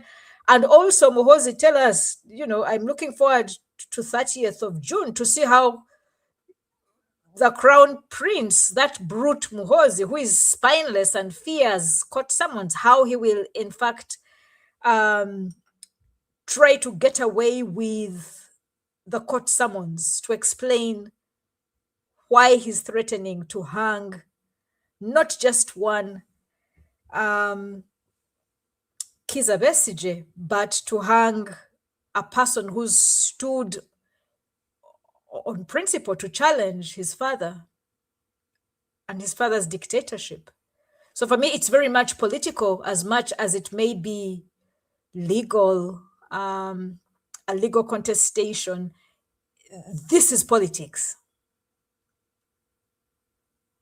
You've got to unmute yourself, Henry. You've got to unmute yourself. Okay, I see Isaac. Yeah. Sorry. I was muted. Yeah. Council. I'm a bit free now, Henry. Yeah, for sure. Please proceed. I'm a bit free now. Yeah. I thank Stella for holding fort but the conditions are not as conducive. Can you No, see that's anything? okay. We can see you. Oli mu mpuku. I am improvising. Olina akatadooba, munakutadooba. Baba takisinze. So 2 things. One, what is to be done? I think Stella has discussed a bit on that. But I want to start where I stopped. What did we talk about with council in the course of last week? One, I congratulated council. No, before congratulation, I took note of just how difficult Monday court was. Did you see this, Mr. Do you see this Monday court? Have you watched Monday court? Any clip from Monday court, Henry? Yeah, I watched a clip from Monday Court. Let me try to get a clip from Monday Court. Let me try to send you one from Monday court. Yeah, send me a The clip journalist from who Monday sent Court. one. I'll share it. Monday court was extremely brutal. Extremely brutal. This clip will summarize it for you. The judge had to run away. Yes. Henry, I don't seem to have your WhatsApp. You But have it's my okay. WhatsApp. We just communicated. Really? Send me. Let me message you. Yeah. Yeah, you're right, actually. But I haven't seen it, so just send a text. Henry. I just sent you a message. Good.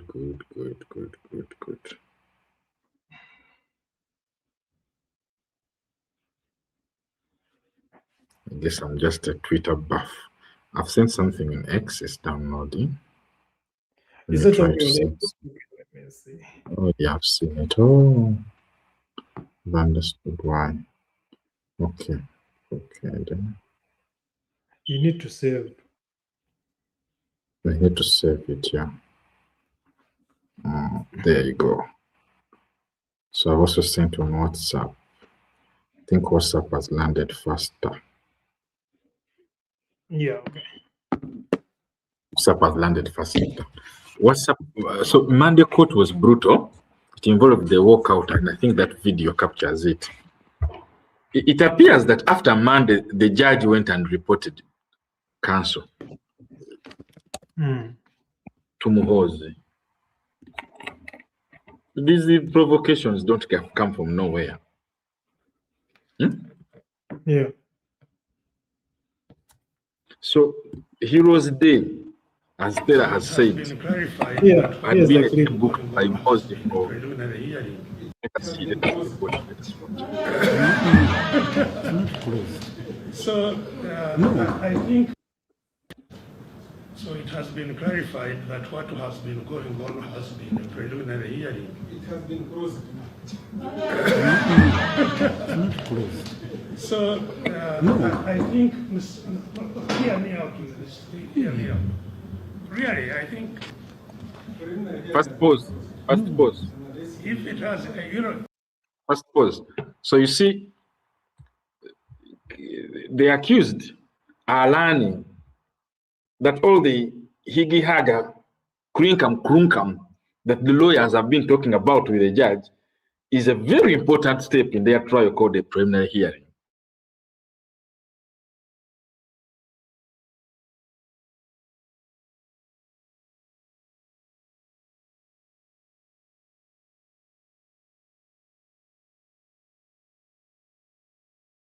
They have been crawling.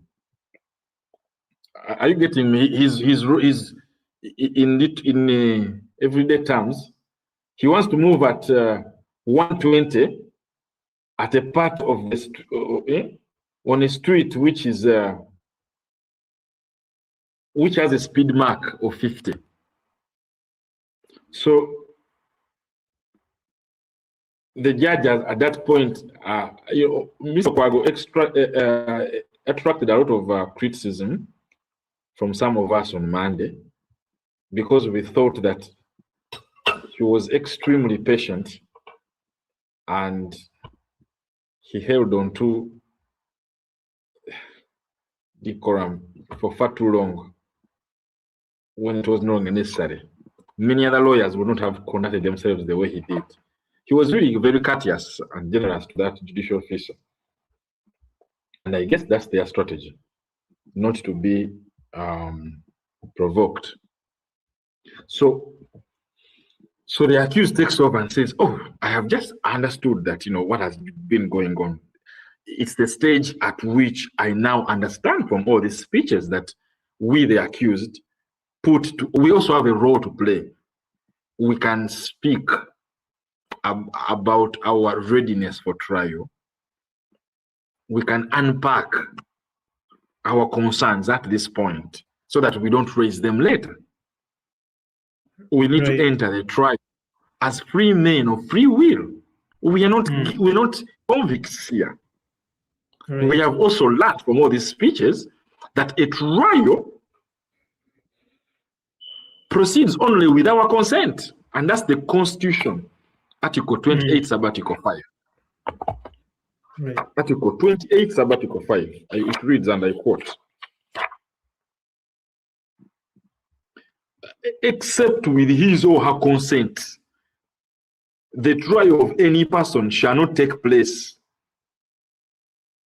in the absence of that person, unless that person conducts himself or herself as to render the continuance of the proceedings in the presence of that person impracticable, and the court makes an order for the person to be removed and the trial to proceed in the absence of that person. So the accused, it occurs to them that, oh, our presence brings dignity, brings solemnity. Right. Our presence injects something in this trial without which you can't proceed. Are you getting me? Yes, even legitimacy. Do you hear me? Oh, internet. You're right. I need to get internet. You're right. You're right. I need to. No, but you're good. You're good. It's working. I'm seeing you. No, because I'm in darkness. My Wi-Fi is about to go off. It's probably. You may as well switch. Okay. I may as well switch and start using. But anyway, when it goes off, I'll go off. So these guys are saying, wait a minute. So you can't take our presence for granted, all right?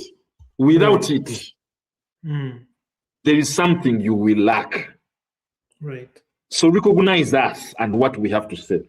That's the context within which Dr. Besigye is now addressing the court. So he's saying, oh, so this plenary hearing is actually for my, ease. It is not to facilitate my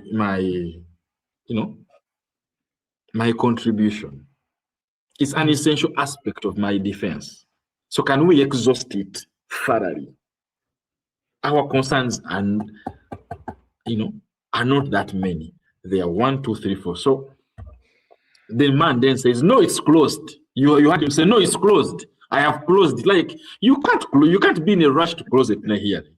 You must say, is there anything else on your chest? You get, it should be the court should be eliciting from the accused as all the concerns during a plenary hearing. It shouldn't be in a rush to close it. So that's the contestation. Please continue.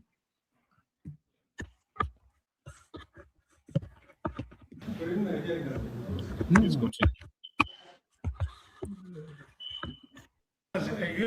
I think continue the rest of the video. Should stop being shy and reenact trial detention without trial, so that we know, instead of harassing the courts to do what you are doing, which is really awful.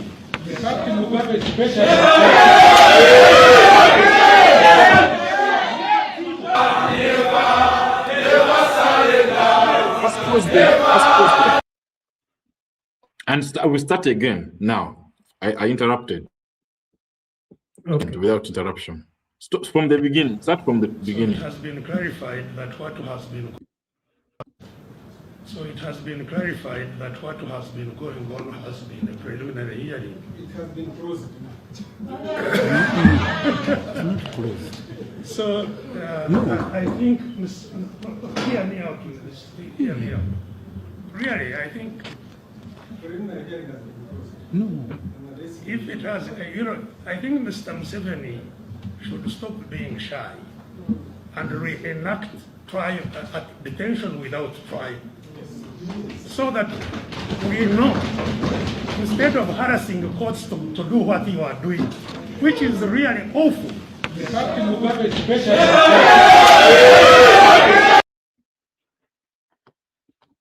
Do you want me to complete the clip, or is that okay?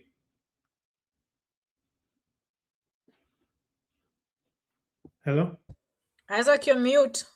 Yes, please finish it. Complete it.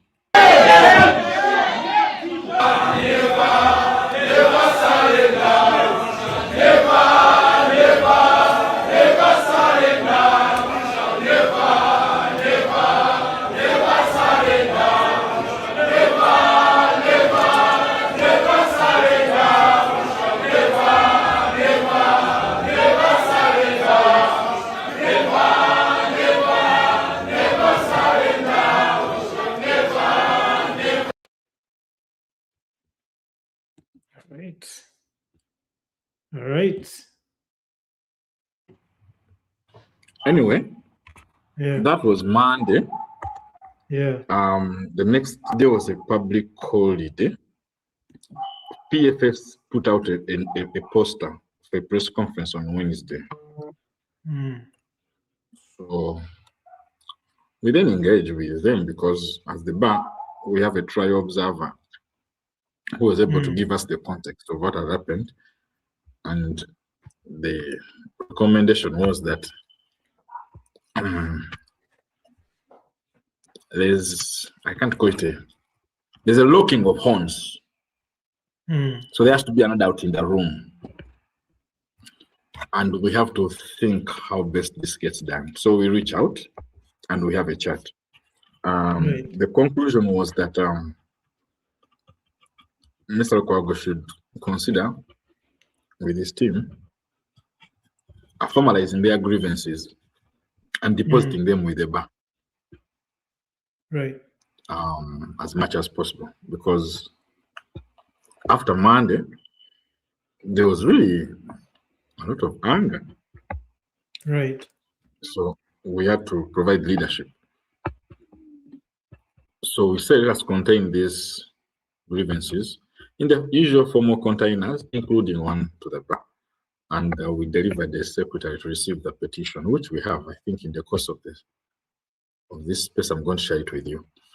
I think as a result of this, among steps, I think there were other people who received. I think the PFF itself delivered the petition to the Judicial Service Commission, and so on and so forth. And the public was deeply engaged in that presser.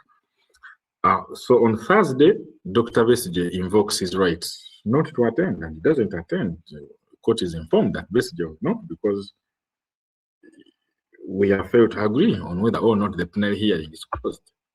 And the main contention is this suit against Muhoozi. So the judge says to her, let me fix the damn thing. Once he fixed it, we released the press statement that evening, congratulating the team for scoring a very important milestone in terms of accountability. Muhoozi has been sued many times in this country, and the courts have not taken the step to even issue summons. Or if they have issued summons, they have denied the litigants facilities, including a court officer, including a police officer. Because when you're going to do the court's duty, you need all the facilities of court. Are you getting me? And I think I saw you play a clip where Mr. Lukwago was explaining this on Sunday. Yes. So we had a post I think on Friday we discussed at length the logistics for service Right. of Muhoozi, agreeing that it's the most critical step now in the trial. Now, the accused has changed. Previously, the accused was Dr. Kizza Besigye. Now, the accused is Muhoozi. And the court has ordered that Muhoozi must supply an affidavit in 7 days. That's the court order, by the way. The court requires Muhoozi to read what Besigye has filed and answer it within 7 days. That is by the 18th next week, this week, and be a week later, 30th, sorry. And of course, having filed an affidavit, he will have to be cross-examined. Did you get it? Do you see what Muhoozi is under? Yes. He will have to be cross-examined in the dock. The way they cross-examine that prosecutor. You know what happened with the prosecution of the prosecutor? The government had to abandon whatever it was seeking. Right. Oh, wow. Yes. So with the cross-examination of Muhoozi, I guess the government will have to abandon the whole case. Do we know if he will actually show up? Because if we let us not waste time with those things. You see, we are here. Why are you rushing? Okay. Due process. Okay. Due process. Now, so this is now due process. So we need to understand each step and the consequences. Okay. So don't worry about what will happen, and don't worry. Don't concern yourself with that. We are here now. Right. It has taken Besigye nearly 600 days to reach this milestone, and is ready to do more time for this milestone. He reminds me of one other person I represented with that kind of committee. She's right there with you, Dr. Stella Nyanzi, whose instructions from beginning throughout were, I want to sit in one place and face my accuser. Those are my rights at law. And my accuser is Museveni, Geneti. These are my accusers. I don't know who else.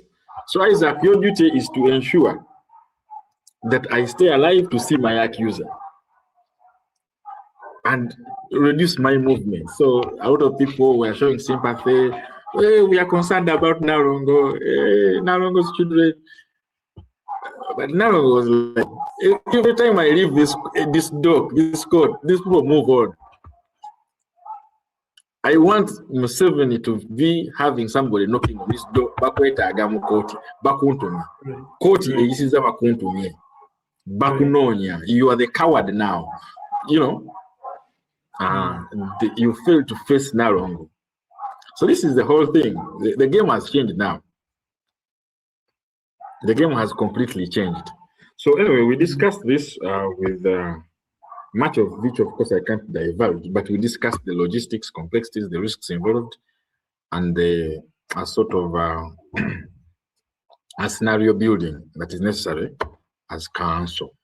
Unfortunately, we weren't able to conclude this discussion because he had to bring in a few other people for us to have some resolutions. But he found it necessary to conduct a series of interviews on Saturday and Sunday to explain this process, this milestone, I guess, and the evidako to the people and what they have so far, because they got the summons that's on Thursday. So they would have attempted they had 2 days to endeavor to effect personal service on this gentleman. I've seen you play a clip where he was speaking of some of the outcomes of the first 2 days. And service can even happen on the weekend. So you can even count Saturday. So except Sunday. So now we can come to. So on Monday, I think I've had in your video, I hadn't because I'm not in Uganda, but I had in your video that he was saying that it's the first thing, it's going to be his whole activity starting Monday. So these people are so cynical that they come and cut him off after he has announced to the world that he has no other brief on his desk. He has no other professional duty except to effect service. You see, this English system of law, is that Right. if you can't drag the person you accuse to court can't help you, especially in civil proceedings. Right. You incur the burden of dragging the person literally. You must serve that person. Yourself, if you can't, you come back and narrate that I have faced the following limitations. I need the Right. following additional facilities at the cost I can incur, or you incur the cost, you support, you pay. So we have discussed all these, how to escalate proportionately. And so I was eagerly looking to receive his results from this process. Yeah. Right. But now they've been the representation has been interfered with. So so much that there's a chilling effect on the rest of the legal representation. It will take great courage for that to remain. The judge had tried to use his powers to sort of reduce the legal team or something. It's a very large legal team.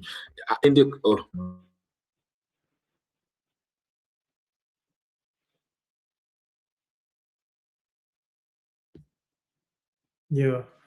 I'm not sure if we have lost Council Ssemakadde, but in an event that we have lost him, his internet, I think his internet was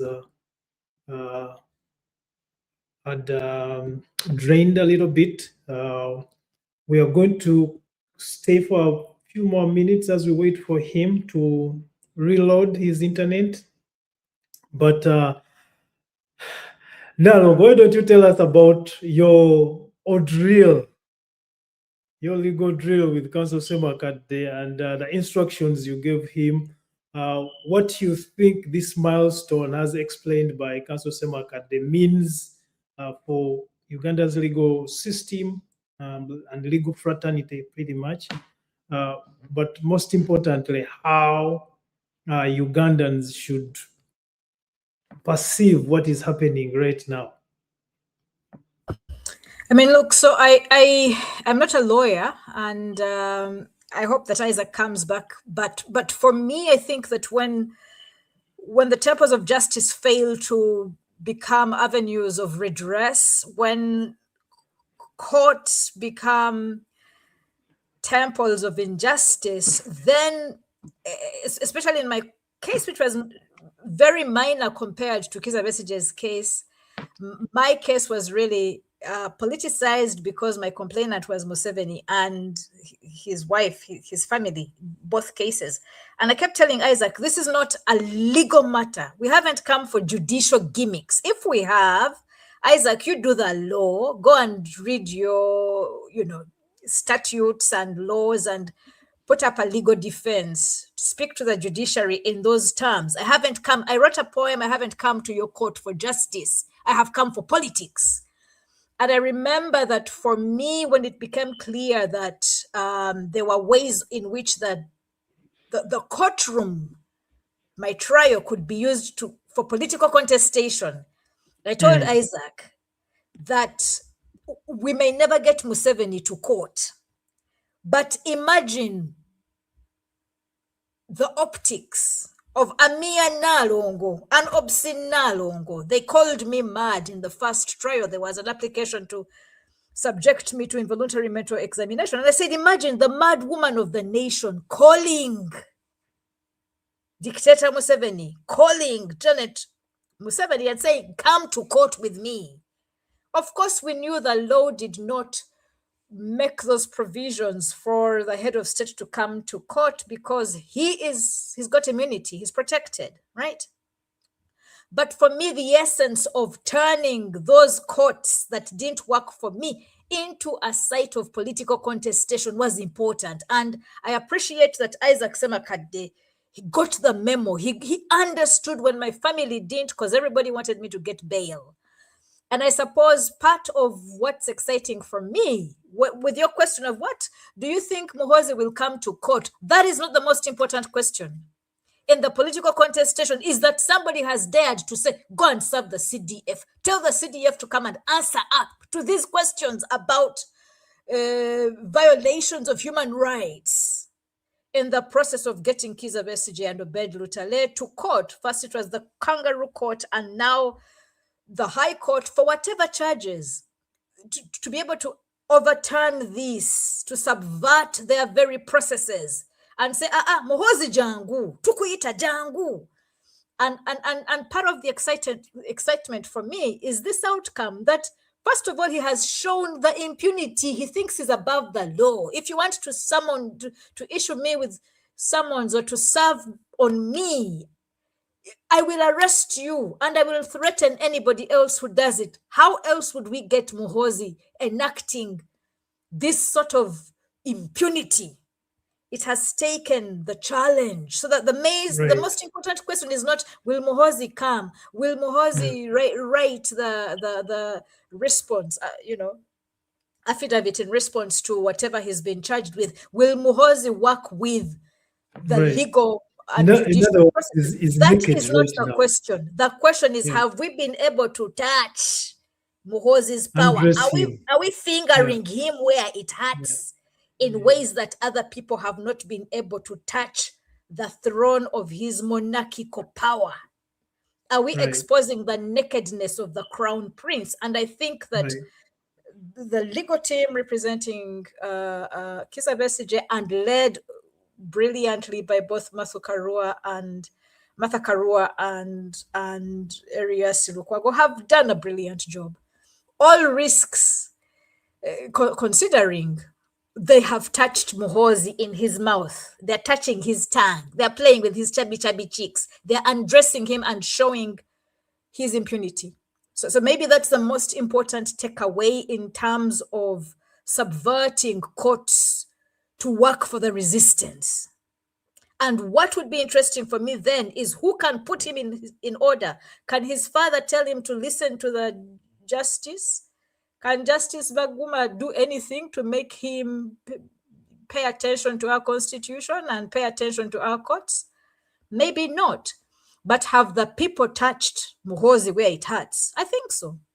So if it was this, if this was their legal strategy as a legal team, I'm not a lawyer. I think, maybe they don't think very highly of themselves. For me, as a defiant resistance rebel Nalongo, I think the Bachwezi are beaten hands down in this one. It is now Muhoozi's turn to show up. Let the Bachwezi show up. The people of Uganda have said, come and reply. You will be served on, you will write an affidavit in response, and you will come and explain. What did you mean when you abducted Kizza Besigye? Come and tell us what you meant when you said you were going to hang him. And as Isaac said, I mean, many times when I've been on Twitter Spaces, one of the ways I would anger Isaac is to say, why don't we sue Muhoozi? Why don't we sue Muhoozi? Why don't we sue Muhoozi? And Isaac would get very pissed and say, Stella, it takes time to do these things.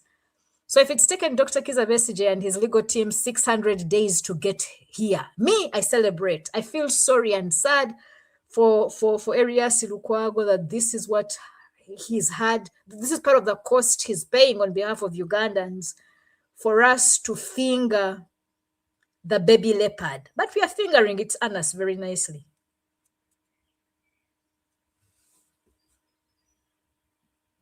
Well. There's that. I think let me try to share the statement from the Uganda Society. I'm not sure if I've been able to capture it, but I have something here from the Uganda Society. There's a lot that you have said.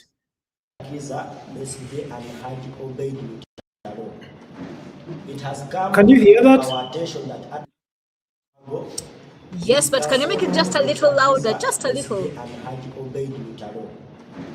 It has come to our attention that Advocate Erias Lukwago, lead counsel for Dr. Kizza Besigye and Haji Obed Lutale in the ongoing treason trial before the High Court of Uganda, was this morning invaded at his home and arrested and detained by members of the Uganda People's Defense Forces. We note with grave alarm your public statements, including, "I have captured a fool and taken him into the basement."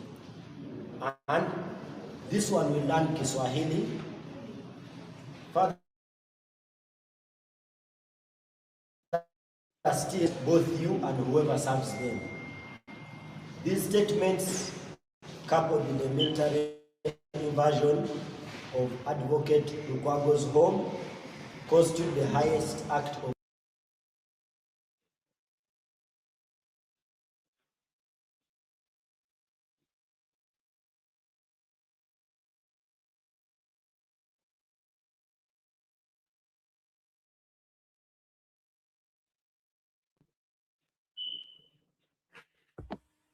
Henry, you have paused the video. Wait. Do you see me? I can Well, see you, but I can see you and I can see the video, but I can't hear them. I can't hear them either, so I don't know. I'm not. Let me pause and see. Just pause.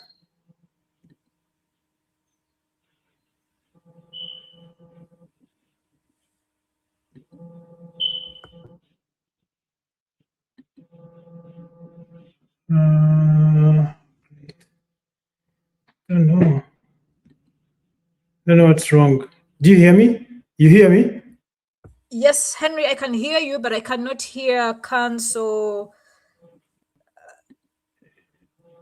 Babu. Let's remove it and see.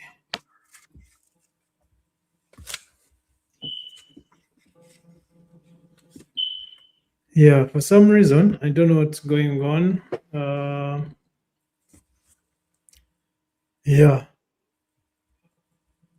I don't seem to hear them either.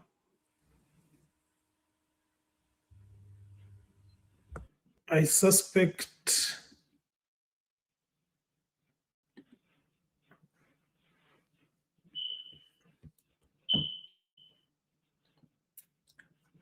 Okay. About this, let me see. harassment and obstruction of the lawyer in the discharge of his professional duties. Your reference to the papers and whoever serves them constitutes an obstruction of an officer of court in the performance of judicial functions. It is contempt of court and an attack on the independence of the judiciary, contrary to Articles 28.12, 128.2, and 128.3 of the Constitution of the Republic of Uganda. The reference to the basement evokes Uganda's dark history of illegal detention and torture, absolutely prohibited under Article 44 of the Constitution of the Republic of Uganda. Even during a state of emergency, the UPDF must be reminded in the strongest terms that under Article 208.2, it is subordinate to civilian authority, non-partisan, and has no role whatsoever in intimidating, threatening, or arresting members of the bar for performing their constitutional and professional duties, including service of court process.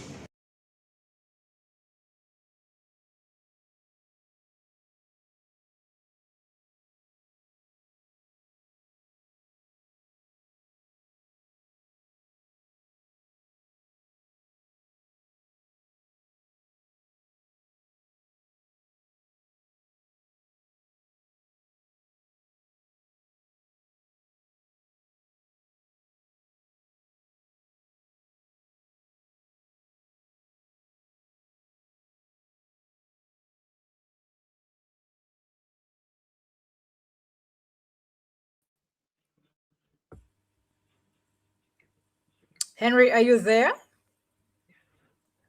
I'm supposed to be here.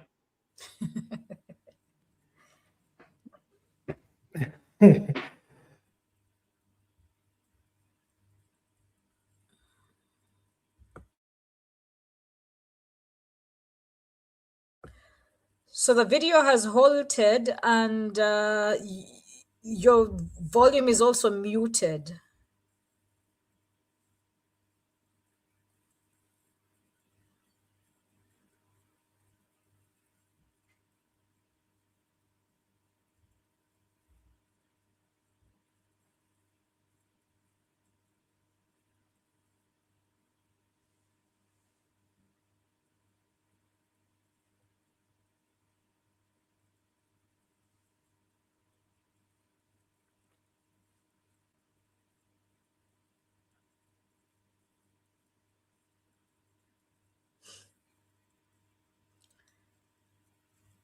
So I want to thank very much Henry Ssali for organizing this space where we spoke together with Councillor Isaac Ssemakadde and Comrade Henry Ssali about today's unfortunate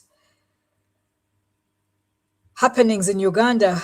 And there are very many questions. We have talked a little bit about the legal issues, the political issues, and the much more intimate, personal, familial, spousal, interpersonal issues that arise for us. And as Henry waits to reconnect, I suppose, for me, it's just to say, as a Ugandan in exile, it's important that we continue playing our role, raising the important questions, thinking through the difficult issues, creating platforms for people to talk, to organize, to think together.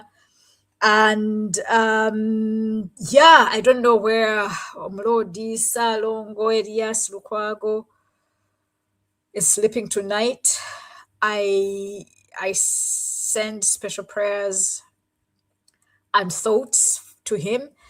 I wanted to ask about access to medication, access to his doctor, his health rights that are being abused currently.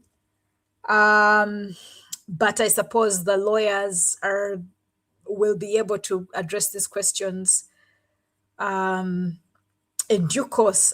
So Henry, thank you very much for holding the space and including me. I am on standby and available if you need someone to think with, if you need somebody to think together with. It would be good to have an opportunity where we can get the input of other Ugandans who are interested in following the issues that are happening. I know that we are on Facebook Live, we are on YouTube, we are on X, and maybe Instagram. So thank you very much, Henry Ssali, for creating the space. I will wait for a few more minutes to see if you're coming back to the studio, because I don't know how to end. I don't know how to end the space.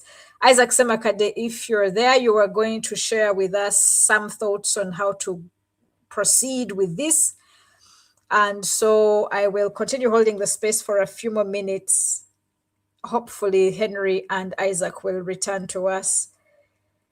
Right. In terms of Muhoozi Kainerugaba, I just continue to say shame upon you for thinking that you will roll in your military monarchy, take over from your military dictator, your father's military dictatorship, and Ugandans will not question. All Ugandans will sit and praise you as those who have chosen to praise you. Shame upon you, because there are many of us who are saying, shame on you. We do not believe in family rule. We do not believe in lawlessness. We do not appreciate your brutality. We do not recognize your ascension to the CDF. We do not recognize your military accolades. Your family could have rewarded them to you, but we do not recognize them as Ugandans in the resistance, and we shall continue to resist you. There are summons waiting for you. There are proceedings from the court. Justice Baguma Emmanuel instructed Kizza Besigye's lawyers to serve you with these documents so that you can answer to the Human Rights Enforcement Act violations that are alleged by Kizza Besigye and Obed Lutale. You must receive these papers, Muhoozi Kainerugaba. Man up if indeed you're a man. Chwezi up if you're a Chwezi. Otherwise, you're a spineless coward. You are a ballless coward who thinks you will continue your impunity against Ugandans, you're not above the law. You're not above the law, Muhoozi Kainerugaba. On 30th June, a date has been fixed for the hearing of the Human Rights Enforcement Act violations that you allegedly committed. We are waiting for 30th June. In the meantime, Ugandans have been able to touch you where it hurts the most. You have summons issued by the court in Uganda. You must write a rejoinder by the 18th of June, Muhoozi Kainerugaba. You must write a rejoinder. You must write an affidavit in response by the 18th of June. This is what the law of Uganda says. And on the 30th of June, you must present yourself to court. It doesn't matter how many other Ugandans you take to your basement. You are not above Uganda. Uganda belongs to all of us. So, Henry Ssali, I'm waiting for you, if you're there, to come and end the space. I have addressed Muhoozi Kainerugaba. I had promised to insult him in the ways of Baganda Nalongos, and I would like to do it in response to his response to the judicial proceedings. So far, I have seen mere violence, brute violence. But Muhoozi Kainerugaba, show up. Show up, Muhoozi Kainerugaba. Otherwise, I will summon all the Nalongos on behalf of Salongo. I will show up. I will show up. I will show up on behalf of the Nalongos, and we shall have a violence institute targeted at you. Henry Ssali is coming to end. He's coming to end the video because he was kicked out. I still somehow am holding the space, but it has been a wonderful moment thinking through the tough questions that Uganda raises for us as Ugandans, the tough questions that today has raised. We send our thoughts to the family of Erias Lukwago. And Henry Ssali, I'm waiting for you to end the space. It would be wonderful if you can. If not, please come and join me in the studio. I see that there are two people in the studio.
Henry, I'll pull it down.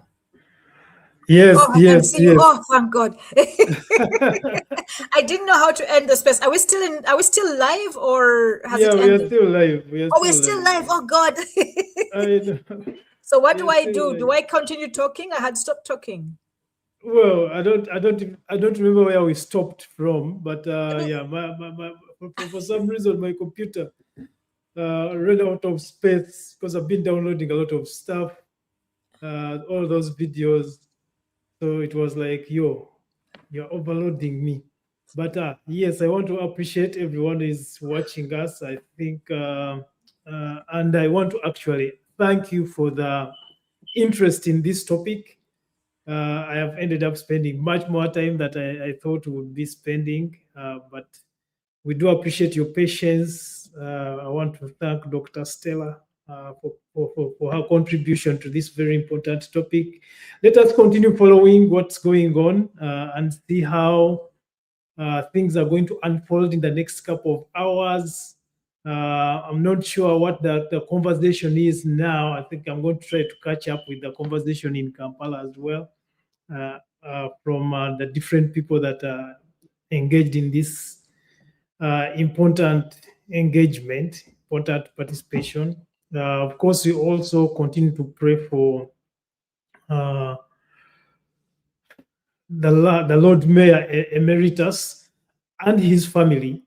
This is my first time learning that his wife is also a member of the Uganda Law Society, so which means he's a lawyer herself.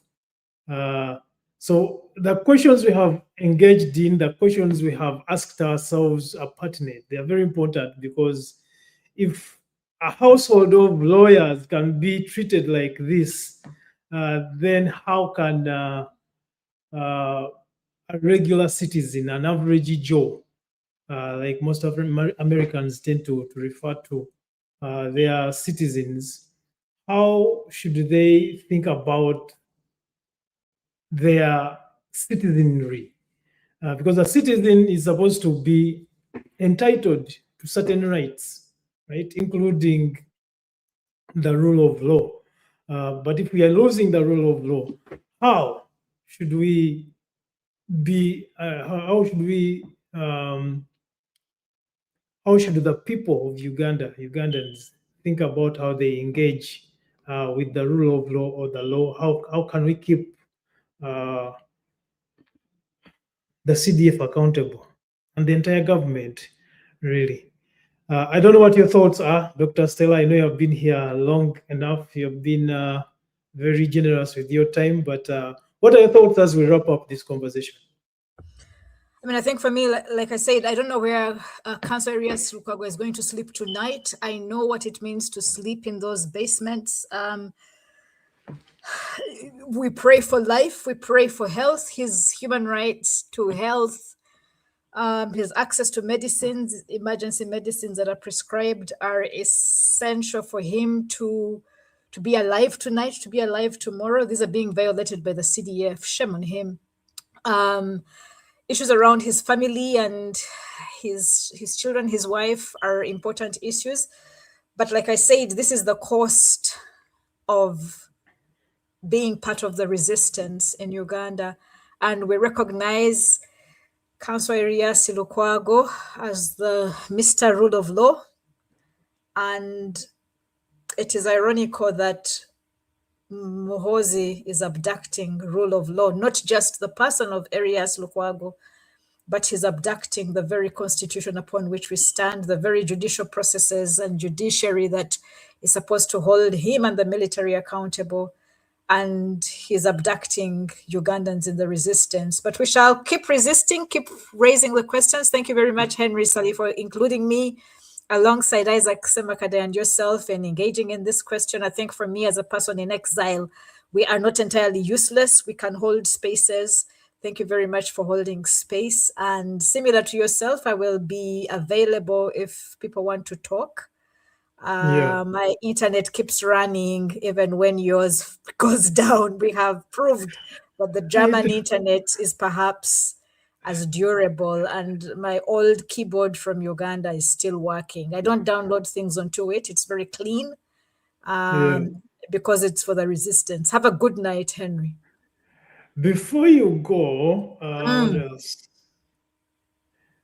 There's a video of there's a video of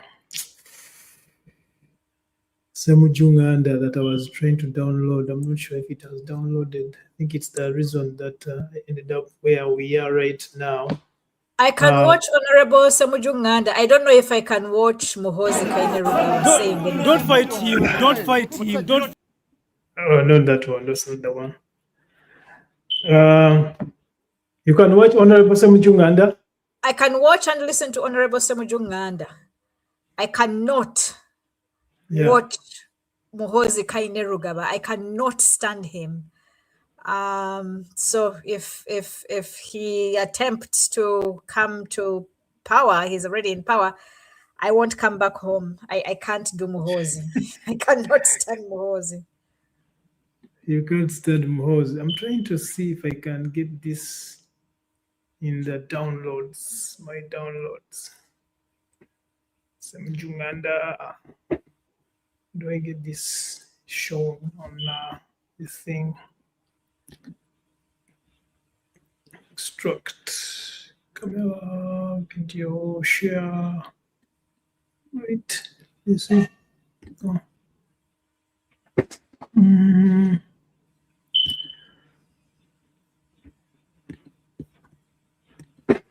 Oh, there's a lot of stuff that I need to learn because I thought I knew all this stuff, but apparently not. Apparently not. What do I want to share?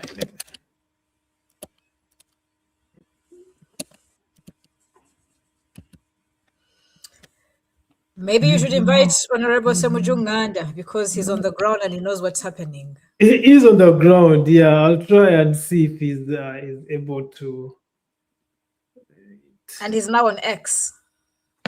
And he's now on X, finally. Finally. The monitor square appearing. No, you know what? You will see this video now. It's on X here. It become viral on X, so you will watch it on X. I'm going to encourage folks who are watching us now to pursue some of this conversation on X. We have been here for 2.5 hours. So I'm going to have to pursue other things for now, for the rest of the day. And I'm going to wish folks in Kampala a good night. This has been breaking news. The former or Lord Mayor Emeritus Areas Lukwago has been arrested or abducted. We don't know what the right terminology is. Abducted, kidnapped. has been abducted. And we're trying to engage in this conversation, reflect on what's going on, not just for Lukwago as a person, but for the legal fraternity, for the entire legal system, rule of law in Uganda. And as we engage, we are speaking about Dr. Kizza Besigye right now, all the other prisoners, including now the latest prisoner, Elias Lukwago. Think about yourself, think about your immediate family, and think about how we can slowly have an enjoyable Ugandan citizenry as a people of Uganda. Thank you so much for joining us. Have a great evening, I guess.